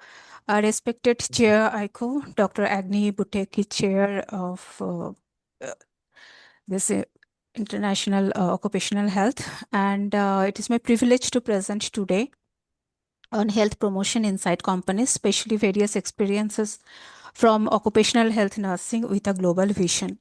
I am really grateful to ICO Scientific Committee of Occupational Health Nursing, ICO National Secretary of Peru, and Dr. Norville for this opportunity. So, occupational health nurses have cared for workers around the world since J&J Coleman employed the first recorded nurse, Philippia Flowerday, in 1878. Though in India, we don't have this specialized occupational health nurse, but our field experiences during visit to different industries basically revealed a significant gap between regular nursing and specialized occupational health nursing. Although healthcare services were available in maximum industries, but we found very few nurses who were specifically trained or designated as occupational health nurse specialist. This observation highlights the need for greater recognition, specialized education, and structured career pathways in occupational health nursing in India.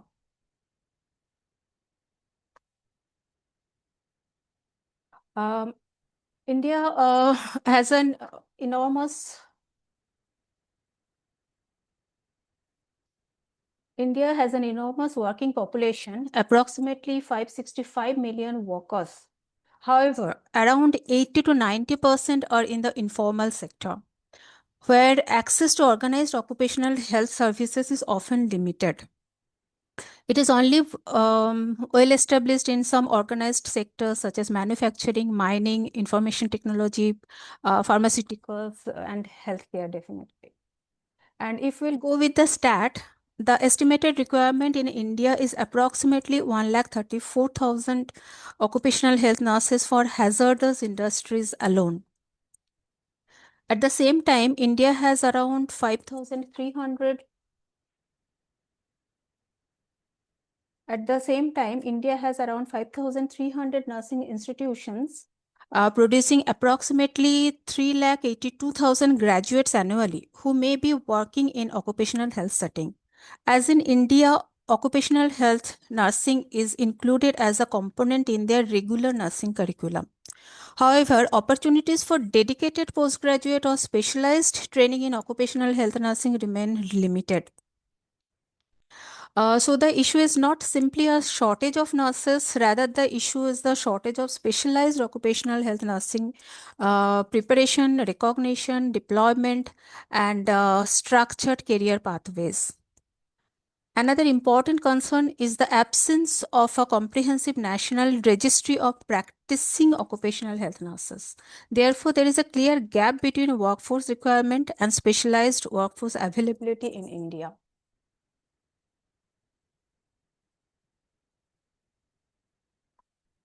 So, what are the Indian companies currently doing for health promotion? Many organizations conduct annual health checkups, which provide or which helps for early identifications of lifestyle-related diseases and other health problems. Mental health is also receiving increasing attention through counseling and stress management programs over here. Another important area are ergonomics and yoga. Ergonomic assessment helps identifying workplace related physical risks, while yoga and physical wellness programs can support employees in maintaining healthier lifestyles. Companies are also conducting preventive initiatives such as vaccination programs and tobacco cessation campaigns like that. Many more programs are also included in India. Let me share the experience of an Indian occupational health nurse of an manufacturing setting. So, where they found that employees were screened for diabetes and hypertension during annual checkup, but many of them were not following the whatever the advice was provided to them. So they just changed the approach of giving health educations, and they delivered the health education in local languages and involved the family members also in wellness camps. Yoga sessions were introduced before each shifts. Gradually, employee participation was also increased, and more importantly, employees themselves began asking for the additional health programs. So, we can take the key messages from this story is culturally appropriate education and family involvement are very important in occupational health nursing as well, like we are doing in the community health nursing. If we look beyond India, we find that occupational health is a global challenge too. There are approximately 3.4 billion workers globally, yet only about 15% have access to specialized occupational health services. This tells us something very important, that occupational health is not a problem of one country, it is a global public health priority. At the same time, the nature of workplace risk is changing, Dr. Maria Luisa also told, like climate and heat related hazards, mental health concerns, digitalizations, aging in the workforce. So many, these all are creating new challenges for the occupational health nurses. So we also have to evolve. We have also have to like cope up with the situations and have to be upgraded. If we compare with the previous experiences with current global best practices, we can identify several important differences. Like the emphasis has traditionally been on industrial health and corporate wellness, now it is increasingly moving towards the comprehensive worker well-being. Then digital health is another area where occupational health nursing is still developing. While a few formal sectors have already integrated this technology, and previously, occupational health nurses were appointed by organized sectors only, and now we have a broader reach, but still many more to go. Therefore, to bridge this gap, we need three major things. One is recognition, specialized training, and policy investment in occupational health nursing. Uh, as for my topic, let us now listen to some practical experiences shared by some occupational health nurses throughout the countries, which will help us to understand how small changes can bring greater impact in the industries on the health of the workers. Like in Japan, while assessment of a new employees, occupational health nurse found that a young engineer had gained almost 10 kilograms within 1 year because of long working hours and their like eating habits in the past job areas. The occupational health nurse did not say simply, okay, you have to lose weight. Rather, she maintained regular contact with him and worked on small, achievable goals like working during lunch and like working during the lunch breaks, then replacing sugary drinks with water, trying to maintain adequate sleep. These many sounds like a very small interventions, but over time they produced meaningful results. His weight was improved and blood pressure was also normalized. So the lesson was very simple, that individual counseling and continuous follow up is the central point or central like our one more major area in the workplace for the health promotion. If we'll go with the Finnish experience of a Finland occupational health nurse, so she noticed that workers repeatedly twisting their backs while lifting heavy boxes. For the workers, that was normal, everyday work. That discomfort, they were never feeling it. But for the nurse, it was a warning sign. The workstation was redesigned, supervisors were involved, and employees were trained in safer lifting techniques. 6 months later, reports of the back pain were decreased. The message was very powerful that workplace observation is essential for identifying and preventing occupational hazards. A medical record may tell us what was happened, but the observing in the observations in the workplace will tell us why it is happening, and that is alarming. And we can do take the preventive methods to stop the disease happening in the beginning. If we'll go with the Australian wage and occupational health nurse experience, that will bring us to the mental health, such as exhaustion, anxiety, stress, and difficulties in maintaining work-life balances. One employee repeatedly reported headaches, whereas his medical examination was quite normal. Through confidential conversation, the nurse discovered that he was experiencing considerable workplace stress while also caring for an elderly parent. The intervention was therefore not another medications. Instead, the employee was supported through counseling and temporary workload adjustment. His symptoms gradually improved. So, which remind us that mental health promotion must be a major component of occupational health nursing. The small interventions can bring a huge change in the life of the worker, on the health of the worker. Occupational health nurse from the United States highlighted the importance of data. We collect so many data, we do so many survey, but do we utilize those things? During health risk assessment, the occupational health team identified a significant number of employees with elevated blood pressure who were not aware of their conditions. The organization responded by introducing the awareness programs related to blood pressure maintenance, healthier cafeteria options, and walking challenges. The important point is that organization did not simply collected the data. They used the data to make decisions. So that is very much important, that data should lead to action. The occupational health nurse from United Kingdom found that an experienced nurse wanted to return to work, followed by the breast cancer treatment after her breast cancer treatment, but was uncertain about the ability to manage his responsibilities. So she assessed her work environment, discussed with her the situations as well as with the manager, and arranged a phased return with a modified duties. Within 3 months, she returned with full time work.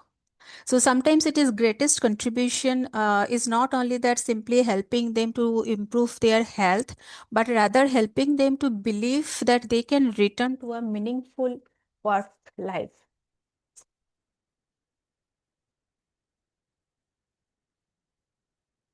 If we'll go with the South African experience, so it emphasizes one of the foundations of occupational health nursing, and that is nothing but trust. Many workers were reluctant to undergo HIV testing because they were afraid of stigma and discrimination. Though confidentiality, education, and individual counseling, a safe environment was created, but still, then employees became more willing to seek testing and care when uh, all those counseling was done to them individually. This experience teaches us that even the best health program will fail if employees do not have the trust, and we don't have the trust system as an occupational health nurse. During the COVID-19 pandemic, this changed the occupational health nursing overnight. Occupational health nurses also started coordinated with the vaccination clinics, supported contact tracings, educated employees about infection preventions, and provided reassurance during the period of extraordinary uncertainty, which made them the emergency response leaders as well. So this experience demonstrated something very clearly. Occupational health nurses are capable of providing leadership during public health emergencies. It also demonstrated that the importance of adaptability. The occupational health nurse of the future must be prepared not only for the today's risk, but also for tomorrow's unexpected challenges with emerging and non-emerging diseases. So, if we'll bring all these experiences all together from these many countries, and we can see that despite differences in the cultures and healthcare systems, the fundamental principles are remarkably similar. Like the first is prevention over treatment. The second is regular floor visit to observe the workplace is very, very important to find out the cause, the root cause. The third is recognizing mental health as an integral part of the occupational health. And the fourth is building of trust and confidentiality of the workers. The fifth is use of data to guide the interventions. The sixth is collaborations with management, HR, physicians, safety professionals, and employees. And finally, there is the importance of continuous health educations and integration of yoga and family engagement. It's very, very, very important. So these are not isolated practices. They define the directions in which occupational health nursing should move. Um, in closing, I just would like to say that at the end, I will like to close it with a thought that the workplace should not merely be a place where people come to earn a living. It should also be a place where their health and dignity is protected, promoted, and valued. And occupational health nurses are uniquely positioned to make this happen because we understand health, we understand the workplace, and most importantly, we can connect the health and workplace. So, thank you so much for your attention, and thank you for this opportunity, and congratulations the team for organizing such a seminar. Thank you so much.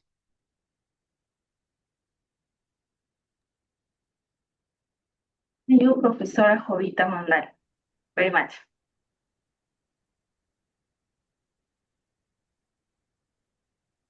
A continuación, vamos a presentar a nuestro siguiente ponente. Vamos a compartir pantalla.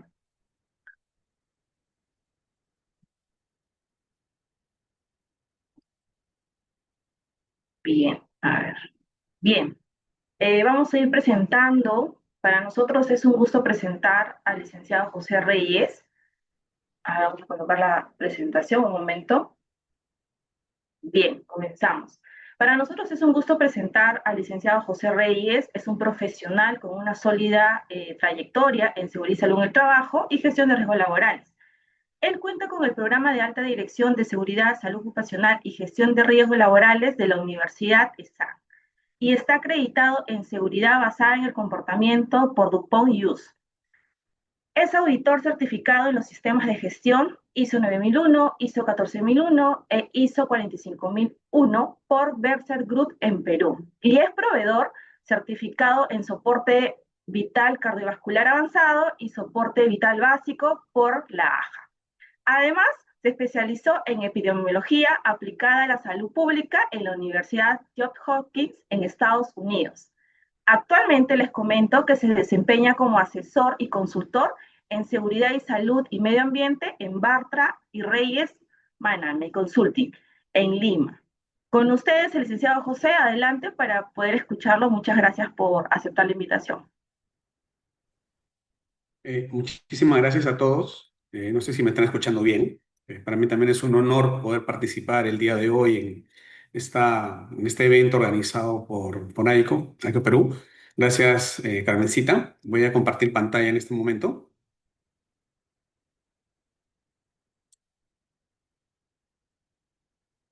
Mm,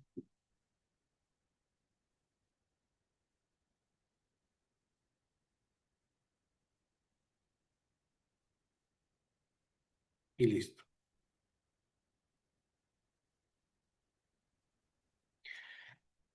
Ahora sí, quiero ver si es que pueden estar observando de una forma adecuada, con su efecto, para que esto pueda ser un poquito más, no haya ningún tipo de no esté lento la señal. Voy a retirar la edición. Un segundo, por favor. A ver, voy a dejar de compartir. Un segundo.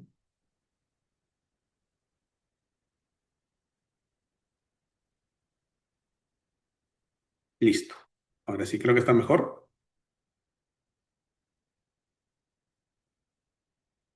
Perfecto. Sí, Entonces, se el día de logra hoy, visualizar. sí, ahora sí, ya se puede visualizar. El día de hoy tenemos, precisamente me toca a mí poder brindar la presentación acerca del rol de la enfermería en la gestión de seguridad y salud en el trabajo. Hablar de los aspectos técnicos, el liderazgo e innovación en la prevención de riesgos laborales. Nosotros, cuando hablamos de la atención clínica, la gestión preventiva, cuando nosotros tenemos el propósito, ¿no? El propósito de la presente presentación es, más que nada, reconocer el aporte estratégico de la enfermería en la seguridad y salud en el trabajo. Asimismo, describir sus principales funciones técnicas, analizando el liderazgo en la prevención de riesgos, explorando las oportunidades de innovación en salud ocupacional y promoviendo una visión preventiva humana multidisciplinaria. O sea, recordemos que la enfermería ocupacional se encuentra en una posición estratégica para integrar la vigilancia de la salud, la prevención de riesgos, la educación sanitaria, el liderazgo y la innovación. Su aporte no se limita a la atención de enfermedades, sino que participa activamente en la construcción de ambientes de trabajo seguros y saludables. De la atención clínica a la gestión preventiva.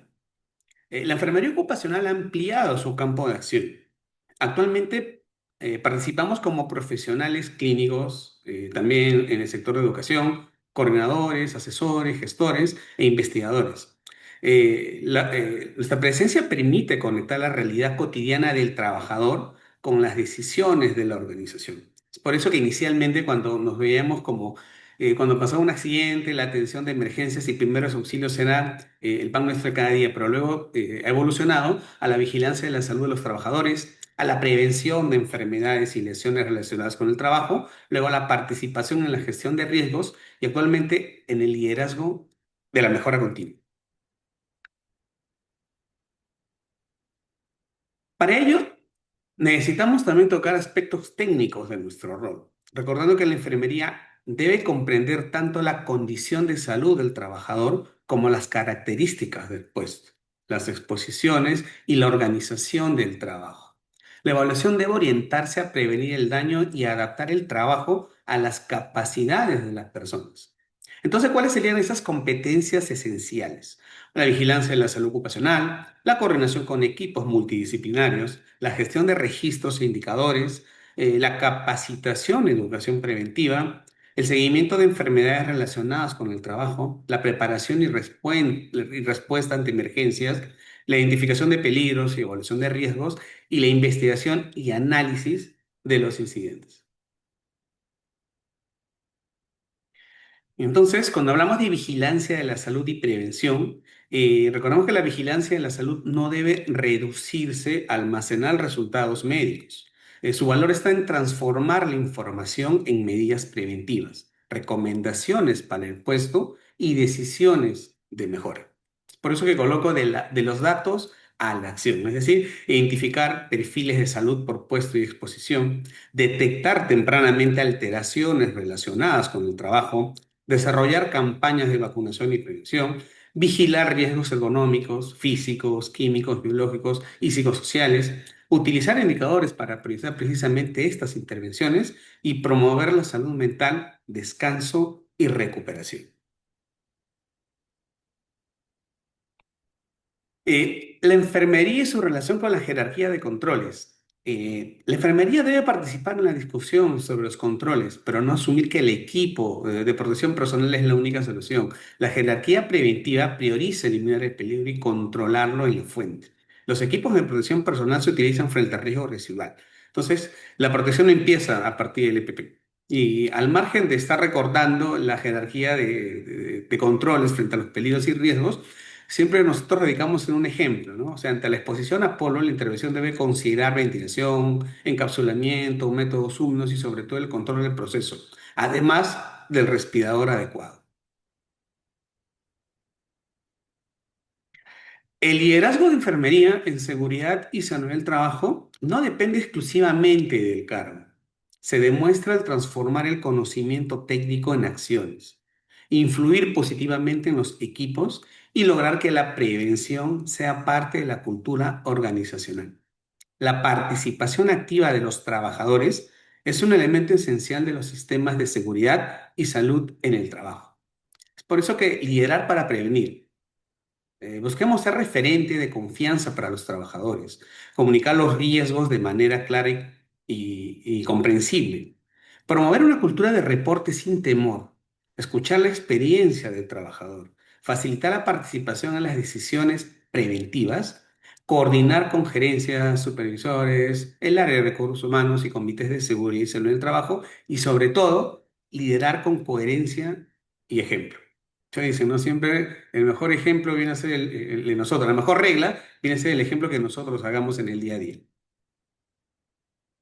Y actualmente también nosotros abordamos la innovación en seguridad y salud del trabajo. O sea, innovar no significa únicamente comprar tecnología, significa encontrar formas más eficaces, accesibles y oportunas de prevenir daños. Las herramientas digitales pueden mejorar la trazabilidad, agilizar los procesos, reducir el uso de papel y facilitar indicadores en tiempo real. Es por eso que de la reacción a la anticipación, la inteligencia artificial, los dispositivos portátiles y la realidad aumentada tienen potencial para mejorar la identificación y el control de riesgos, siempre que se utilicen con criterios éticos, protección de datos y supervisión profesional. Entonces, las actividades que son más resaltantes en la actualidad están el uso de las historias y registros de salud ocupacional digitales, los tableros de control con indicadores en tiempo real, está el telemonitoreo y seguimiento remoto, sobre todo cuando pasan accidentes de trabajo o en este caso por enfermedades de tipo común. Las aplicaciones para reportar actos y condiciones inseguras, la inteligencia artificial para identificar patrones de riesgo repetitivo, los sensores y dispositivos portátiles para monitorear exposición olfativa, sobre todo en los turnos noche o en los turnos rotativos, la realidad virtual para entrenamientos seguros y las simulaciones digitales para emergencias y tareas críticas. Cuando hablamos de innovación, siempre recordemos que es con enfoque humano y ético. O sea, la tecnología debe estar al servicio de las personas. La innovación debe fortalecer la confianza, no reemplazarla. Un dispositivo puede alertar sobre fatiga, pero no explica por sí solo las causas, los turnos prolongados, la falta de cansancio, la presión productiva o problemas organizacionales. La tecnología debe apoyar el juicio profesional, más no sustituirlo. Es por eso que la labor del enfermero ocupacional es proteger la confidencialidad de la información de la salud, evitar la vigilancia invasiva del trabajador, validar los datos antes de tomar decisiones, garantizar acceso y capacitación para todos, a la vez la de incorporar la opinión de los propios trabajadores. Evaluar los beneficios, riesgos y posibles desigualdades y sobre todo mantener el criterio profesional y humano. Frente a todo esto, tenemos conclusiones y llamado de acción. O sea, la enfermería tiene la oportunidad de convertirse en un puente entre la evidencia científica, la gestión organizacional y la experiencia de los trabajadores. Su liderazgo puede contribuir a construir una prevención más humana, innovadora y sostenible. Es por eso que la enfermería que cuida, previene y transforma, ¿no? O sea, la enfermería es un actor estratégico de la gestión de seguridad y salud del trabajo. Su rol integra vigilancia, prevención, educación, coordinación y liderazgo. La prevención efectiva requiere de controles en la fuente y participación de los trabajadores. La tecnología debe aplicarse con ética, equidad y enfoque humano. La innovación permite anticipar riesgos y mejorar la toma de decisiones. Asimismo, la enfermería ocupacional debe participar en la transformación de las organizaciones en general. Como me dijeron que es netamente el tiempo bastante acordado, pues recordemos que la enfermería ocupacional no solo responde cuando ocurre el daño, lidera acciones para que el daño no ocurra. Frente a ello, yo les agradezco el tiempo al comité organizador y de mi parte muchísimas gracias y que no hay una consulta de por medio. Gracias, Thank José. you. Muy amable, muy interesante todo lo que has comentado.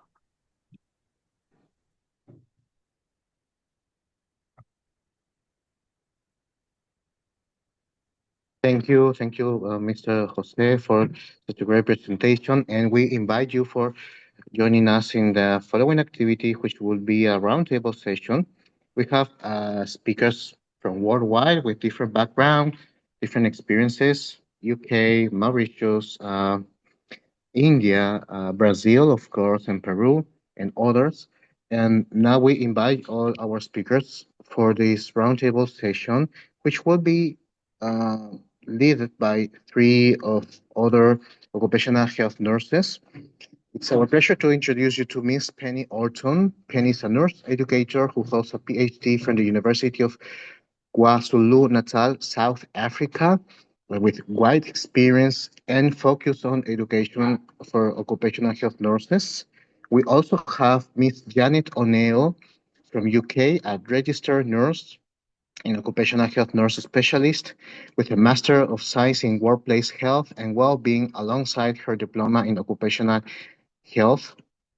And we also have Miss Amanda Hinckley, who is the head of occupational health at the UK Health Security Agency, and she's also chair of the Faculty for Occupational Health Nurses in the Society of Occupational Medicine. She's a senior occupational health leader with over 35 years experience shaping services across policing, aviation, the National Health Service and National Public Health and the complex multi-sector organizations.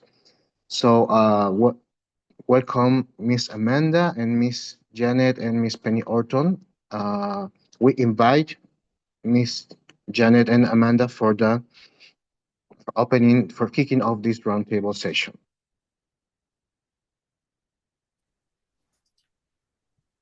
Sorry, just to say my camera's not working. It's Amanda here. Sorry, so that's why you can't see me. Sorry. Never mind. Thanks, Miss Amanda. Licenciado José, ¿podría dejar de compartir para que pueda compartir a Miss Amanda, por favor?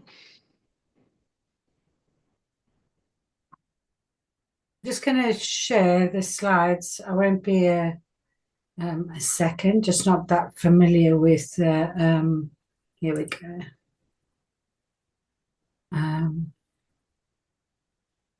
Just waiting for it to come up. I think it is still loading. Please let me know if it works. Here we go. We should be all systems go. Yes, now it works. Thank you, Miss Janet. That's brilliant. Thank you very much. We're going to be talking about capacity capability in the future framework of occupational health in the UK, and then align it to global occupational health nursing. But in the first instance, I'll hand over to my colleague, Amanda Hinckley. Yeah, thank you, Janet. Hopefully you can hear me okay.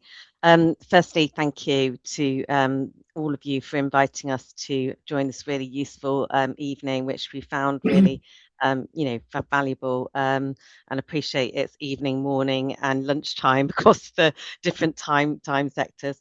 So I think just to give you the background, we've kind of done this presentation already at a request of a chief public health nurse in the UK, because at the moment with the nursing family, there's a very much a drive to try and make the specialist public health nurses kind of cross over and work closer together.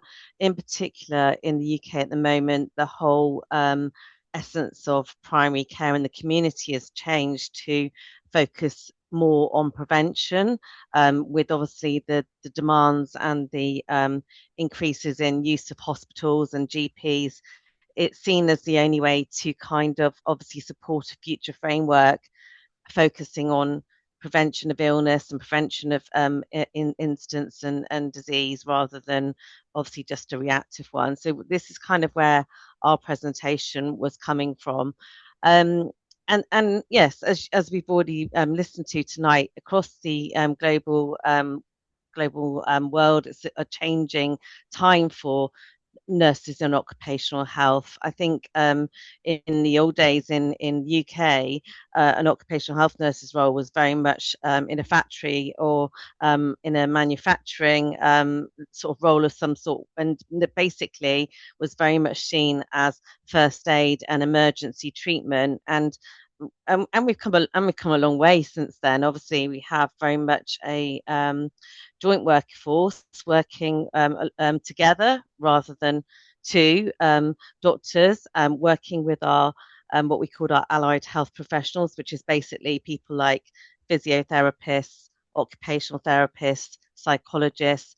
And now in the UK, an emerging political approach is one of a non-clinical role, basically called a work coach, which will be used in the future to be that kind of first stage of trying to touch, if you like, the worker who can't get back into work, or to try and stop the worker who's almost like leaving work as a result of a health concern. So I think, first of all, on this changing landscape, we have an increasing pension age in the UK. The government are actually looking at trying to increase it again. So you can see people now definitely into their late 60s working. And that is challenging for the person, but it's also challenging to try and fit the job to the worker. And obviously, as we've already said about the increasing digital workforce, and some workers obviously just, they can barely use a computer, so it's kind of matching the skills of the workforce while trying to give them some sort of purpose of work still. So the aging workforce is a more complex area in occupational health in the UK. And with that, obviously partnered with that comes a growth in long-term conditions and the comorbidity. So, if you think about the aging workforce, most of them will be carrying, I would imagine, some sort of long-term health condition. And then you've got to try and support that worker, but also the condition in the workplace. And this is a really good area where we can work together with the nursing family. We might be working with nurses who specialise in asthma, specialise in diabetes, specialise in cancer. A previous really good slide about keeping people at work with cancer, and that's a passion of mine in my own job, because we have a Working Through Cancer network and support people through cancer and working through cancer. So all these conditions, we have to say, no, the person still should be at work, but we need to learn how to support them and give them adjustments to this long-term condition that they're trying to manage. I think it probably is the same across the world, that and it's certainly got worse since COVID, that there's a rising mental health presentation in the workplace. I think it's really difficult now for the occupational health nurse in the UK, because the types of cases are very much more complex And we're expecting people to be almost like a generalist of all these different areas of health.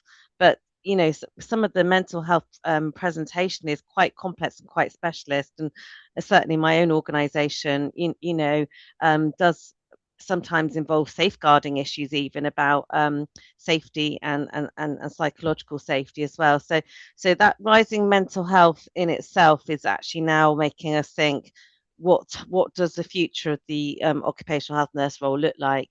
And along with that, certainly since COVID again, a massive presentation of neurodiversity referrals. And obviously, we're recognizing that neurodiversity is good. People bring strengths and positive aspects to their job role with neurodiversity. So what we need to do in the occupational health support is try to make sure that they get the appropriate adjustments to function and flourish and make the best of their specialist skills.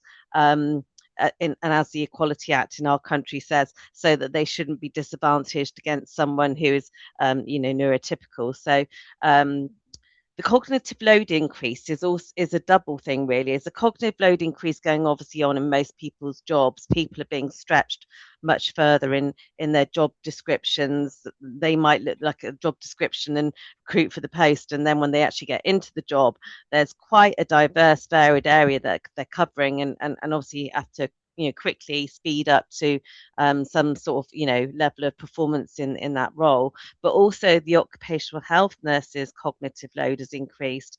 And it has begged the question. Janet and I discussed this presentation before we did it, and maybe some of the roles in occupational health now do need a sort of senior occupational health nurse role who has time in their daily work to actually give them that space to manage the cognitive load that comes with some of the complex cases. So once again, we're looking at the change in the occupational health nurse role. Job insecurity, we've mentioned AI. Juliet was in her presentation earlier, but certainly Janet's working very closely with AI in the UK at the moment with an AI specialist group, and it's not uncommon for a nurse to say, but I don't actually think I'm going to have a job at the end of this. If an AI system can do a case management report in 20 minutes, how am I going to compete with that? But obviously we all know that AI is great, but obviously it does need a human element of proofing and touch within the overall process. Hybrid and remote working is an interesting one for me, because obviously I work in a public health organisation that responds to international outbreaks as well as local ones at home. And this is an example where only recently, I'm sure most of you will remember the hantavirus outbreak, and also now the Ebola outbreak in DRC and Uganda. And we have to, in our service, we have to provide a very specialist service about educating people to the regions they're going to, preparing them both psychologically and also educating them on, the best medication to take for mosquitoes and malaria prevalence, making sure they really do understand what they're doing in terms of their medication kits that they're taking out, equipping them with all sorts of travel kits, and then basically trying to support them through that deployment. And then when they come back, almost assessing them again to see how they are on return. And it's probably one of many sort of journeys they do. It won't be just one. They might go back out again in sort of 8 weeks time or 12 weeks time to do the whole deployment again. So hybrid can be hybrid in the sense of now, like we've already mentioned, telecommunications. Since COVID, a lot of us now do video and telephone work, and we can work remotely. But it also can be international public health and how, as we're talking about global health, how that's having an impact on all of us. Digital impact, I won't go into too much, because obviously it was mentioned, and it has been mentioned really great in the last presentation by Josie. And then obviously political landscape for us is a big one, because like I said at the beginning of this presentation, we are looking at a massive change in the UK landscape of what does the future of health and wellbeing look like, with a very much multidisciplinary approach to that whole question, and obviously supportive government strategies going on to try and look at that over the next 3 years. And data will be so important as part of that. They will be setting up a workplace health intelligence unit. So to end this slide, the demand for OH nursing expertise is increasing faster, but we need the capacity and the skill supply as well. And over to Janet. And of course, it's taking ages to move over. But I'll make a start anyway. So as we mentioned, capacity, so let me just try and move it on again. It's just taking its time. We've certainly seen the demand for occupational health rise, so that it actually becomes difficult to bring new occupational health nurses in because there's no capacity within teams in order to be able to support new occupational health nurses. And just to go back to Professor Jaipur, it's so interesting to hear that in India, oh, sorry, it didn't like that, and it's just closed the whole screen down, and I've actually lost my slides altogether. But I'll carry on talking in the meantime while I get the slides back up again. Because we don't have there is no introduction to occupational health nursing within our undergraduate nursing training. I think there's one university that does it. There isn't anybody else. So people come out of general nursing and they've never heard of occupational health. In fact, they still call us occupational therapists. So we really are quite behind in that way. And certainly Amanda and myself and a few of us are trying our best in order to change that, if you like. Can you see my screen again now? Yeah, thanks, Janet. Oh, that's amazing. So we have we have a low number of new entrants. We have a number of part-time workers. And I feel that this is a global issue. I've been over to South Africa to colleagues over there and had a look at how our education and training in occupational health compares to South Africa. And I'm very fortunate to be going to Sweden next week to do the same thing, to have a look. But every time we hear the global stories, and it's been absolutely fascinating listening today, we have the same, it's the same issues throughout, just with different nuances. For example, our current political nuances is quite huge. So we have that sort of limited training opportunities. Talk about aging workforce. We're an aging workforce and a declining workforce.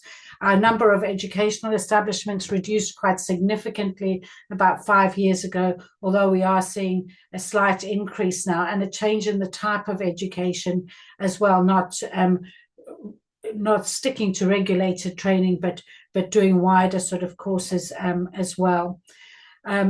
So what our risk is at the moment within the UK is that occupational health nurses are compensating for those system gaps, and that's creating the fatigue and the fragility within our specialty, which I think we don't need to say any more about how important it is. I think everybody here so far has demonstrated that importance.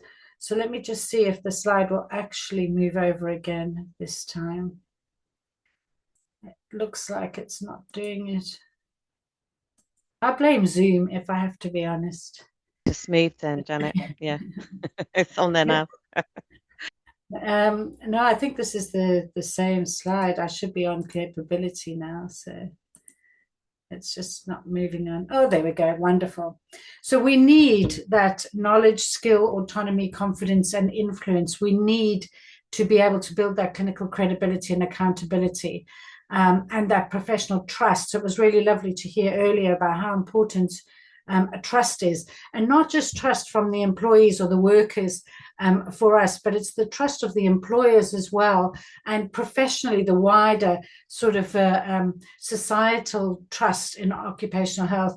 And I love that figure that we heard earlier about 15%. In the UK, it's literally just gone up to 52% from about 47%. So we can see the shift is moving, but it's not quick enough for all of the problems that we've got in our workforce, as Amanda said. we do have those strong holistic biopsychosocial and functional skills, as well as those risk and hazard skills. And in the UK, we tend to separate health and safety from occupational health. But it was good to see the last speaker bringing them in together so well. But we also need to make sure that without education and supporting that skill, without creating that opportunity, we're going to have those weaknesses of not developing that capability, which I think Amanda alluded to so well. But adding all of the complexity within the workforce, and we should be a really first world country, but we're hopefully it's interesting for other countries to see that we've got significant issues here as well. And also that strategic impact from nurses, that's when we're constrained to those transactional roles. We've got to be seen as leaders. As everybody else has alluded to, leadership is inherent in our education, training, and what we do. So I'll pass over to Amanda, hoping that the slide moves over. Hopefully. There we go. Wow, I'm amazing. Yeah. So just to conclude, obviously the future global framework, and not focusing on the UK, but I think we've seen throughout the presentations and the sessions today that there's a very much changing role of the occupational health nurse, and that's not just driven by a change in the workforce hazards and risks.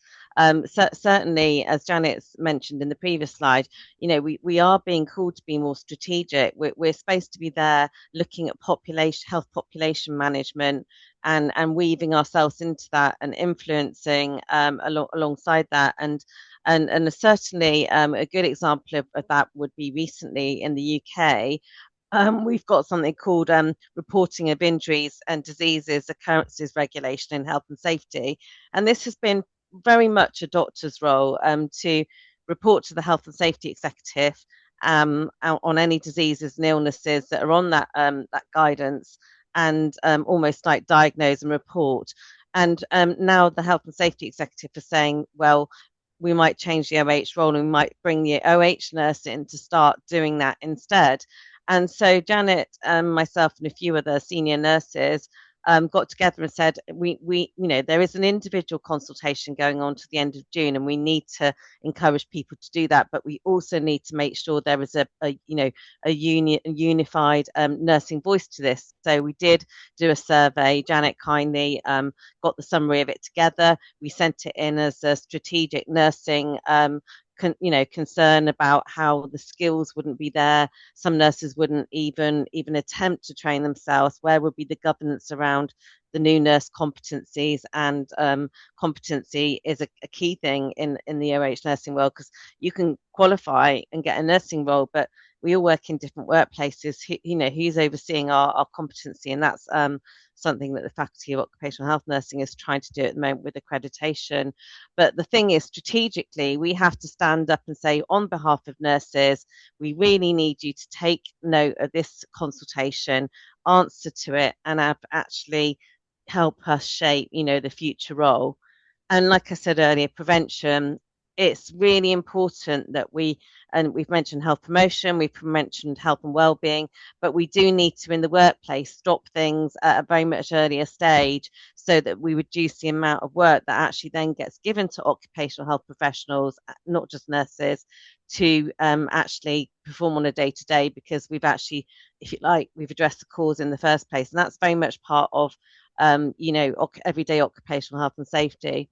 Data informed is so important in the leadership. So the more information that a political system or a government gets given, the more they might invest into future training, changes in framework of the provision of the workforce. And that's certainly something that we're on the beginning stages of in the UK, with something called Vanguards, where certain companies have actually volunteered to be a vanguard and work with the government. System facing across stakeholders is so important, because a lot of these areas are not just an area that occupational health can change on its own. So in the UK, it's quite common to work with human resources, safety, wellbeing teams, management, the list goes on. So you're almost doing an engagement exercise to try and address what potentially could be a system presenting workplace issue or risk. But most important of all, as Janet's already said, and to end with, if we don't have the clinical protection to train ourselves in some of these areas, to give ourselves time to do some of this complex case work that we actually come across, and to do it safely, then there is a big risk for the future nursing framework, not just in the UK but across the world. And I think we've got a system where we do record how many nurses are trained in occupational health in the UK. It doesn't reflect the entire picture. It only recognises certain degrees.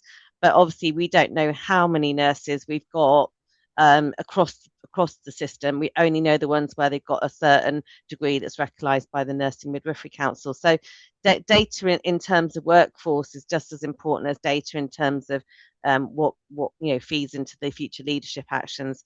Thank you for your time. Don't want to take any more time out because I appreciate we're running over time, but it's been a pleasure joining you tonight.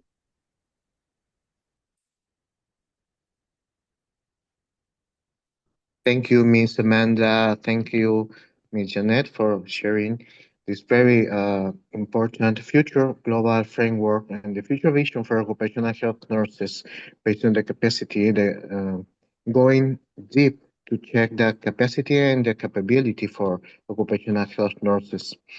And we would like to invite also Ms. Penny, who will give a statement about this topic that has been opened by Ms. Janet and Ms. Amanda.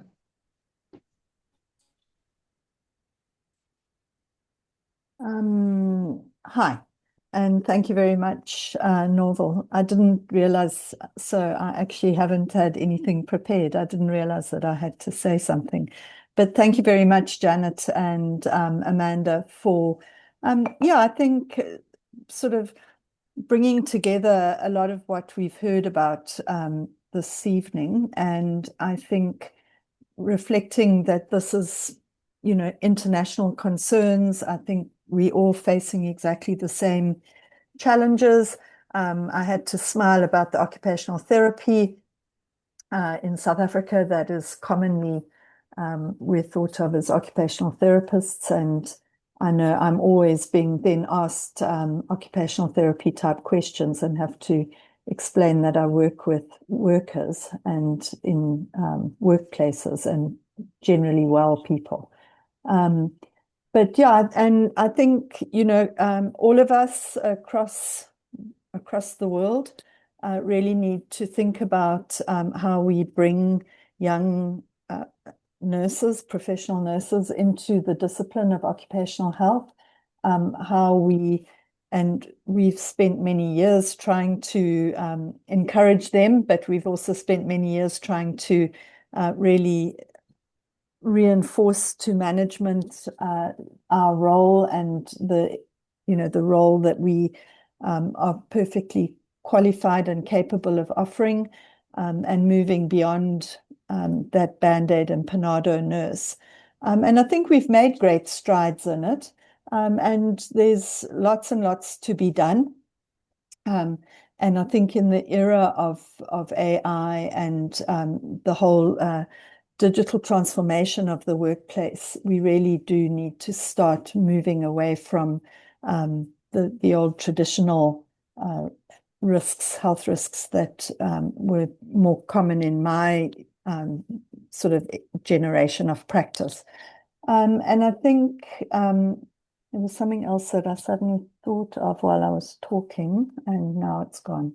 So thank you very much to everybody. And I mean, I've benefited hugely from everyone's presentations today. And I think it is just a reflection of, the common problems that we have. And I think this community of practice that coalesces around Scone is a wonderful place and platform for us to really get together to infuse this internationalization into our practice, but also to support each other and understand that, you know, we're all facing the same problems, and we have lots of different ways of dealing with it, and that if we try to really develop this community of practice, as I say, rooted in Scone as a platform and a place where we can all get together, I think we can really do wonderful stuff and make huge inroads into our specialist discipline. So thank you. Thank you, Penny, for sharing your perspective about this very important topic that has been opened and by Miss Janet and Miss Amanda. We would like to invite our attendees or the participants who would like to make any question to Miss Janet, Miss Amanda, or any of our speakers who has joined us for this roundtable session.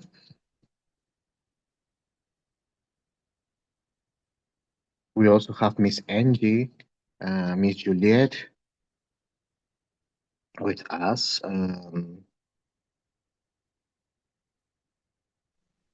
Mr. Jose and Mr. Carmen, who also are part of, and we also have Professor Jaita connected. So please feel free to make any question to our speakers and panelists. Very much, Janet, Penny, Angie, Amanda. Bueno, solamente ya para concluir, ¿no? Muy, muy detallado, muy resaltante todo lo que ustedes comentan, ¿no? Y yo me quedo con esto, ¿no? Con esto importante que ustedes han mencionado, que es que el futuro de la enfermería en salud ocupacional no se va a tratar solo de tener más recursos, como ustedes lo han mencionado, ¿no? Sino de tener esa capacidad y esa competencia para usarlos como una visión estratégica, ¿no? Y esto nos va a ayudar a nosotros a actuar de forma preventiva para poder tomar decisiones, pero no solamente en ese aspecto, sino basadas en datos, ¿no? Y trabajar de la mano con todos los actores del sistema de gestión de seguridad y salud en el trabajo. Asimismo, también sé y también solamente recordarnos a cada una de nosotras como profesionales de enfermería que ese verdadero reto vamos a tener nosotros al día a día, ¿no? Pero tenemos que seguir adelante. No solo es hacer más, sino hacerlo mejor. Y con ese juicio clínico, con ese juicio científico que nosotros tenemos para poder tomar las decisiones, ¿no? Y sobre todo mejorar nuestra salud mental también, ¿no? Así como nos dedicamos a ver el tema preventivo, promocional en el trabajo, ¿no? La salud en el trabajo, también tenemos nosotras que darnos ese tiempito para nosotras, ¿no?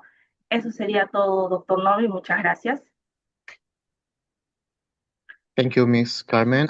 For the attendees that don't speak Spanish, she just focused about the importance of not only doing more things or more activities, but to do it better from each position that you have as an occupational health nurse.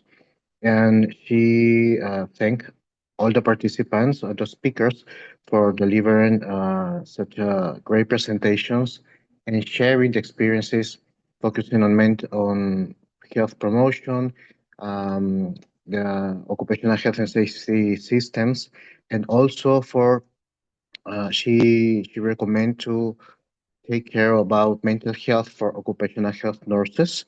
It is challenging. It is not easy for you to work in this field, but it is very inspiring and motivating at the same time. That's what Ms. Carmen just said, and thanks for your intervention, Ms. Carmen. We would like to hear about any of our participants who would like to make any question to our speakers.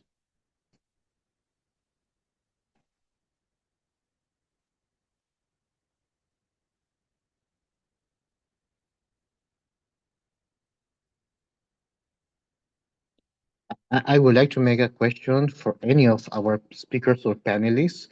It is very important that you pointed out the future vision for occupational health nurses about being strategic and influencing health, risk, and workforce decisions.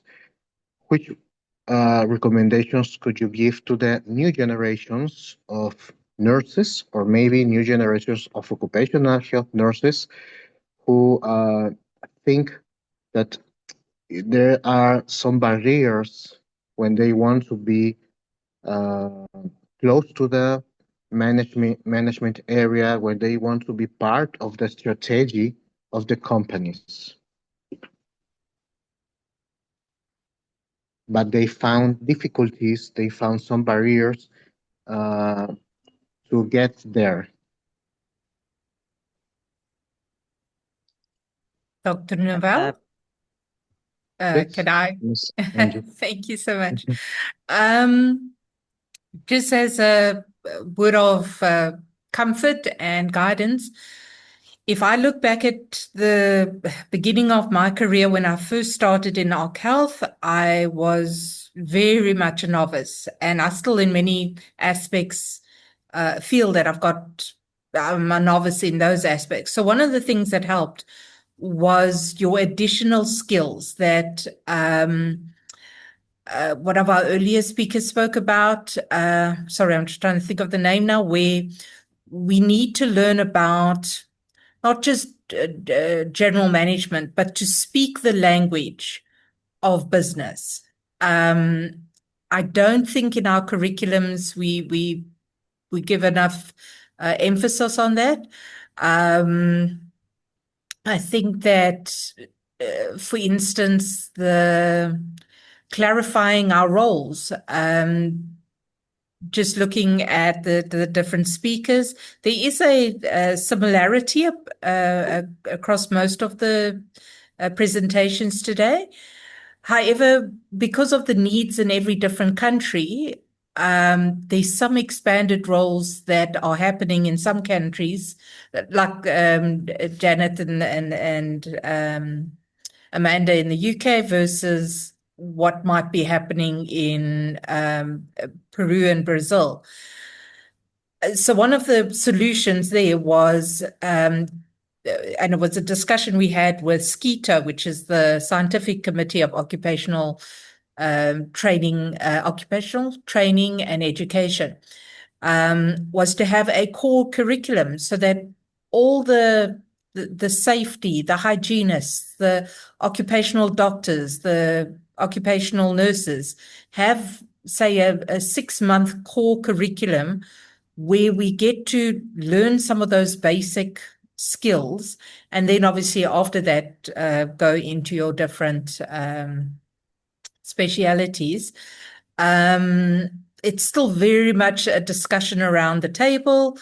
And yeah, I think seeing some of our educational experts here, that maybe that's something we need to look at in order to, like you say, help the OHPs, whether they're doctors, nurses, to develop that confidence in, trying to get a health promotion program going. Just as one quick suggestion. Over to the others, maybe someone else. Yeah. Thanks, Miss Angie. I think that Miss Amanda would like to. Oh. So it's really difficult when you can't see the Amanda.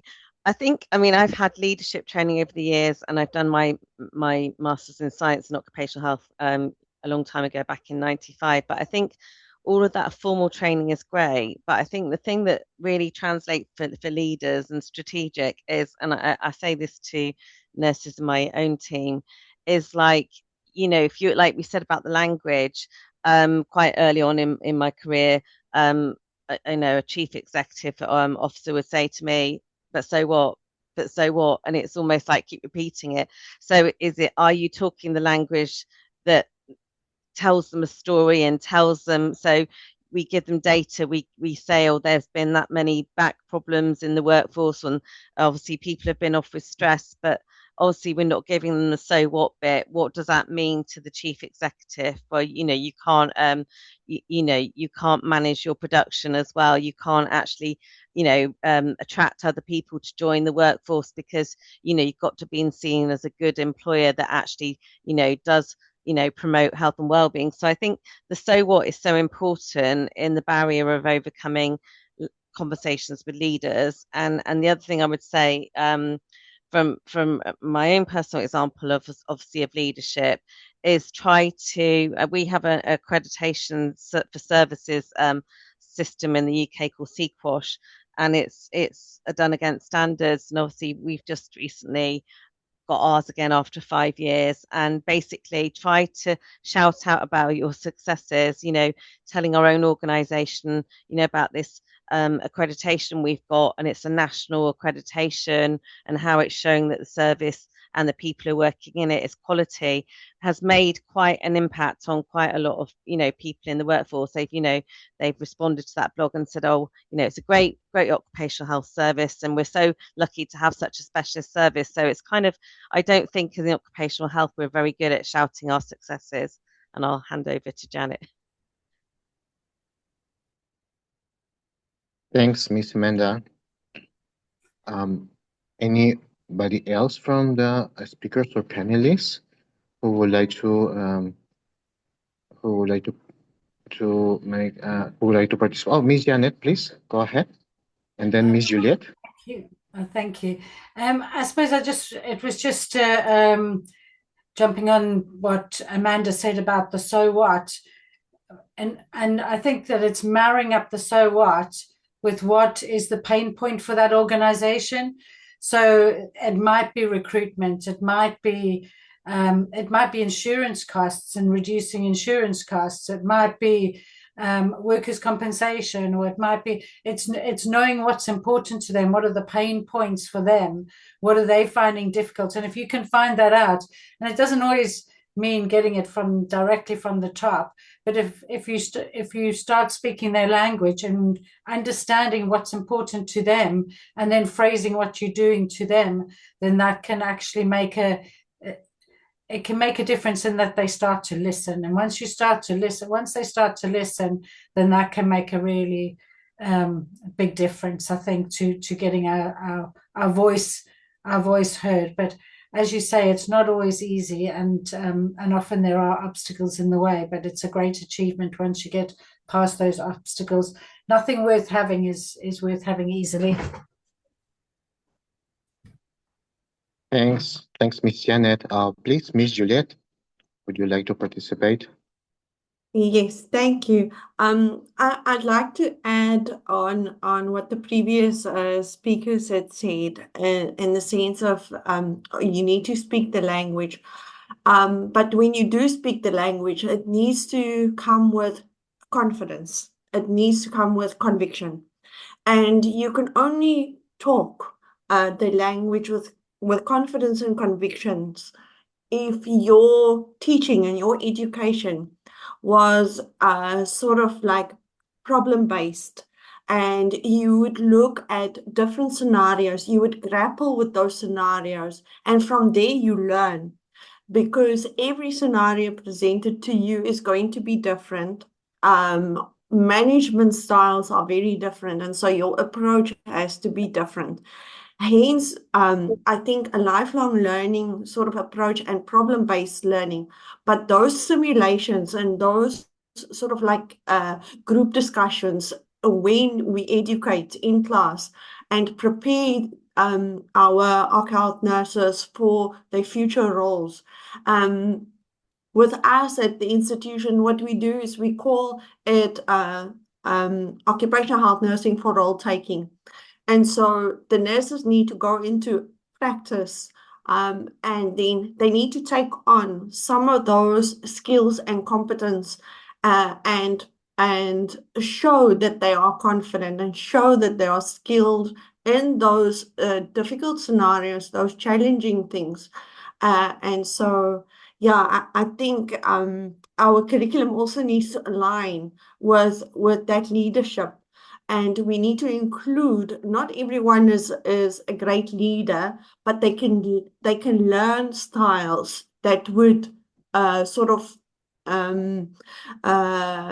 be nice and would be easy for them to sort of take on. So yeah, I think the major thing is also for us, with in South Africa is we have this South African Nursing Council, that's our regulatory body, and so they are in a phased-in sort of like process of CPD or continuous development practice, professional development. And now the thing is, what they want is in phase 5 of this, they're currently in phase 3, but they want all the nurses to, in whichever specialty, they need to submit evidence and proof that they are continuously keeping current, they're continuously researching, they're continuously engaging in ethical things. And so in future, what they are hoping for is that that would be aligned with the practice, the annual practice certificate that nurses pay for. At the moment, it won't scrape you from the role, but going forward, that's what they want, to show that competence and skill that you would have in your specialities. So yeah. Thank you, Ms. Juliet. I don't know if any other one from our speakers or panelists would like to make an interview, make a participation. Sorry. I was curious about one of the last message that you gave in your presentation, Ms. Janet and Ms. Amanda, translating the data informed into leadership action. I would say that it's a very it's a crucial feature that occupational health professionals in general, not only nurses, not only nurses would have to develop. For example, me or my colleagues as occupational medicine physicians try to develop leadership skills or to develop some soft skills and to perform as leaders. We have to do that. So which recommendations would you give to the occupational health nurses that are still in the journey to become leaders, or that they can find some difficulties to develop those leadership features?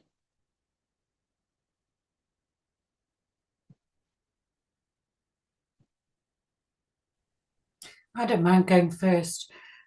So I suppose that the way I see occupational health is that it is a leadership role, and its leadership is integral to the role, because the moment you come into occupational health, you're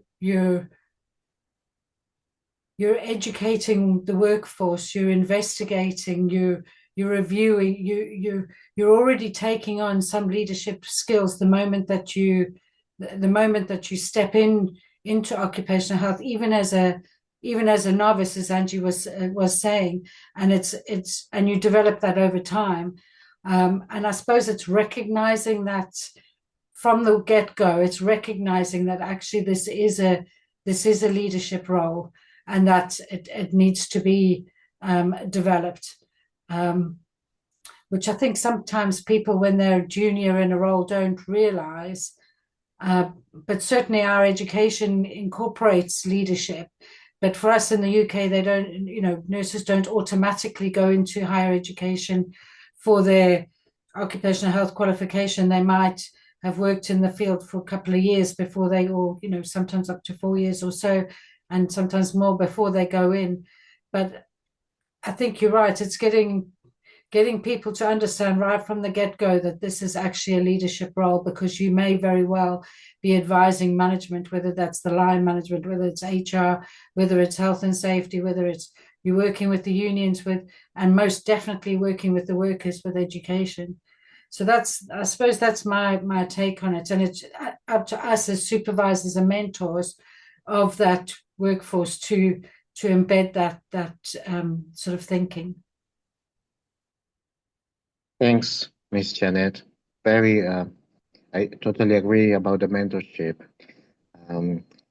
Please, Miss Amanda, would you like to Yes, participate? expanding on from what Janet said. I mean, you get so many occupational health nurses or professionals saying, I'm not a leader. And then you reflect that question back to them and say, what do you think a leader is, for the first question? But also then when you start to talk with them about what they do in their day to day, you quite quickly find examples of leadership. They're just not reflecting.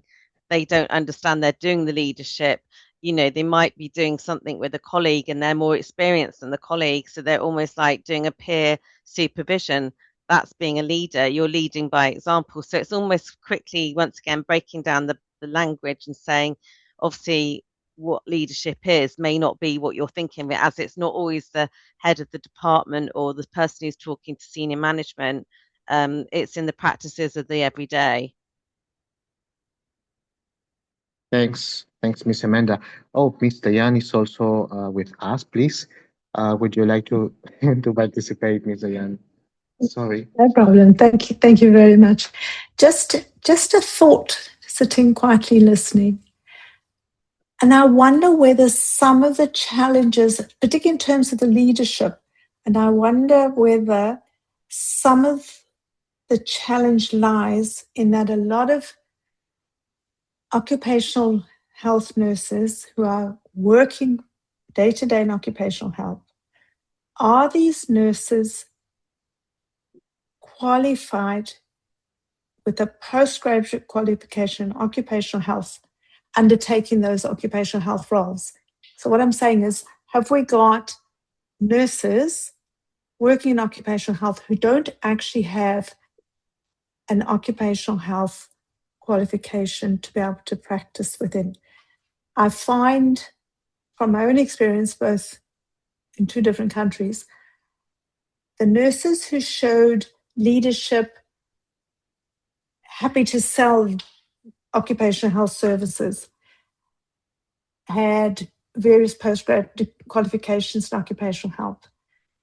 The ones who wanted to do the work, write the report, were nurses who had a good nursing background from working in hospitals and had maybe done one or two training sessions on writing reports. They were happy to work in the background and just get on and do the work, not ready to stand up and speak up for occupational health and the roles of occupational health and the value that occupational health nurses add to a business. I don't know. I don't know whether there's a knowledge on how many qualified and how many are working in occupational health but don't have any post-nursing training in occupational health. Thanks, Ms. Diane. I think Ms. Penny would also like to participate. Thanks, Novel. Yeah, I was just thinking, I mean, in the South African context anyway, and I'm sure it's the same for many places, very often an occupational health nurse is working as an independent practitioner alone in a clinic or in a health facility. And so I really think that the leadership issues are kind of almost non-negotiable, because you have to advocate for the worker. You've got to advocate for safety and health issues, and you've got to be able to stand up and stand by decisions and so on. And I think if you're not able to do that, that you don't last very long in the discipline or in the specialization, because you're not, you're soon bashed down by management who don't want to necessarily comply with something, or they trying to duck and dive around some safety issues. And you as the OC health nurse are working there on your own. In the South African context, the occupational medicine practitioner most often will only come into that workplace for an hour a week. That's the most, there's very few, some of the big mines and that obviously have full-time occupational medicine practitioners, but very few other industries and workplaces in South Africa have full-time occupational medicine practitioners. He literally comes, or she comes, for an hour a week. attends to some of the legal issues that need to be done, but otherwise the nurse is there and she's working on her own. There's very few industries and workplaces that have more than one nurse, working there. So if she isn't a leader or hasn't got leadership traits, she's soon going to move on because she won't be able to cope in the environment. Thanks. Thanks, Penny. I don't know if anybody else would like to make a participate. Oh, two more participants. Miss Diane? Thank you. Penny, I would agree with you, and I hesitate to sit here and judge two different ways of applying occupational health in terms of South Africa's application and the UK. Maybe Janet can come in on this as well. My own experience, the nurses who worked, as you say, at a factory, lone working, the buck stops with you, the decisions are yours, and you've got to stand up and be held accountable. A lot of nurses in the UK do not come out of or work within environments where they are lone working, solely responsible for occupational health. They, the decision maker, carry the responsibility. And that leadership, that situation, and the role that in the position that you're in, you are forced to bring out and find leadership and take responsibility and stand up and speak for yourself and for the employees that you're responsible for looking after, medically and health-wise. So I think there's a degree of how the occupational health service is provided, whether it's a company who brings a service provider in, they do X, Y, Z, and send them out again, see you in a 2-year or whatever year's time, versus the nurse who lives, or doesn't lives, but works solely for one company, looking after all the employees within that company. And where you're solely alone and responsible, definitely puts you in a position where you need to get the leadership, or as you say, you're not going to make it, you need to move on. Thank you. Thanks, Miss Diane. Please, Miss Janet, and then Miss Juliet. Oh, was Juliet's hand up before mine? I think, was it? I'm sure it was. But anyway, I'll go ahead because I'm already speaking. But thanks, Tyne. It's a really interesting point because, yeah, as Penny said, you absolutely, if you're lone working, you have no choice but to step up. Whereas actually we work with a lot of big providers, as I work in a big provider with lots of occupational health nurses, that are beavering away doing the job in the background. However, I think that it's very much is up to us as those supervisors and mentors. And you're quite right, they're often working without a qualification. And the real confidence in leadership comes with that qualification because you now understand what you're doing. You've now got the underpinning knowledge. But that doesn't stop the responsibility for the employer of those occupational health nurses and multidisciplinary teams to instill the understanding that it is a leadership role, and it will you might be at a low level leadership now because you're supporting that one individual, or you're doing health surveillance and you're providing advice to that organization, even if it's just for that day or that, and especially those workers, we have a responsibility to instill that thinking around leadership right from the very beginning. But that is tough. I understand what you're saying. It is a tough call because it's easier just to sit in the background and give that responsibility to others. But we should be instilling that. Yeah. Just Thanks, a further Ms. thought on all. Sorry, just a further thought on all of this. That I go back in the day now. As part of your occupational health training, you had to go and do a set number of hours. And there was a fair good set number of hours to go and work in occupational health, not stand there and observe like a little butterfly and walk away. You had to get involved. You had to write up, and you were held accountable and explain. And I wonder whether that aspect still exists, or is it because so much occupational health is taking place and provided by large providers that there's no opportunity for that to happen because there's no capacity within the big service providers to accommodate those students? I don't know.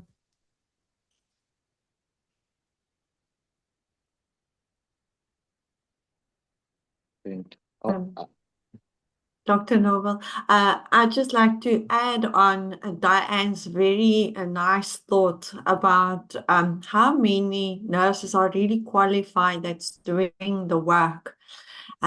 So that is a very interesting thing. And in the South African context, I can bring it home to say that there are some changes in some of our regulations that talks about a competent person.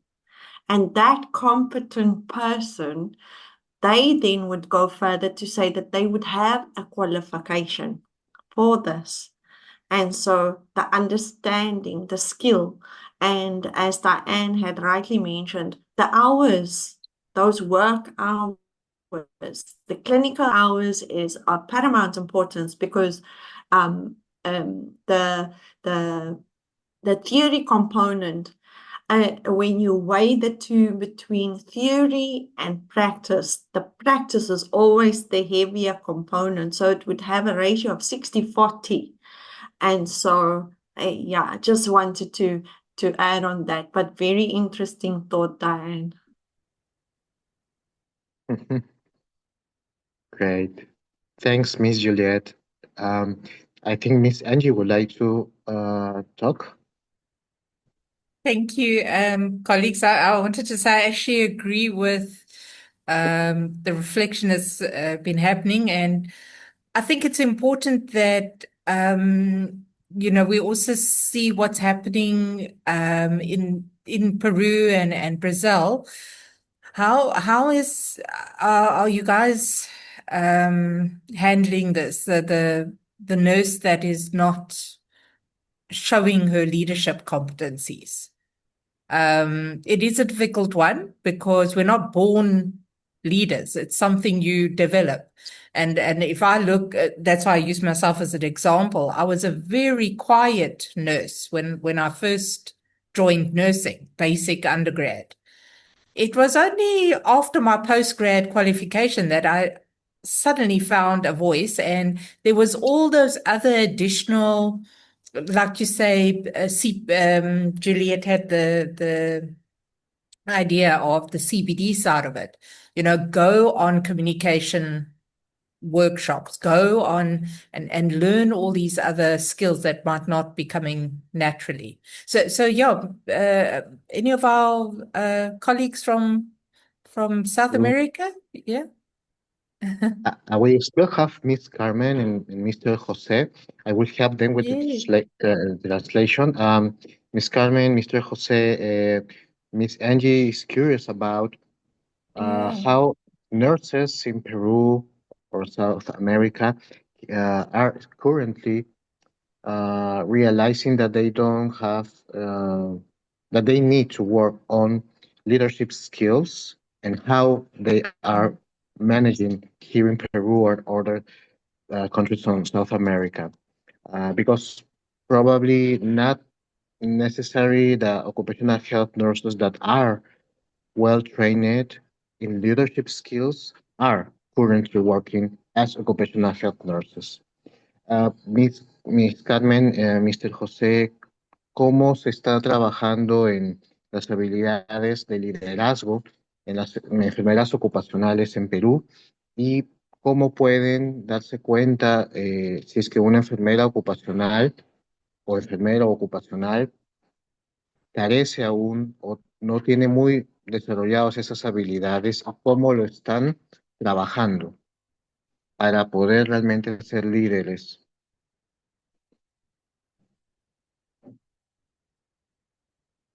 Pueden responder en español poco a poco y vamos ayudando con la traducción. Listo. Gracias, doctor Norman.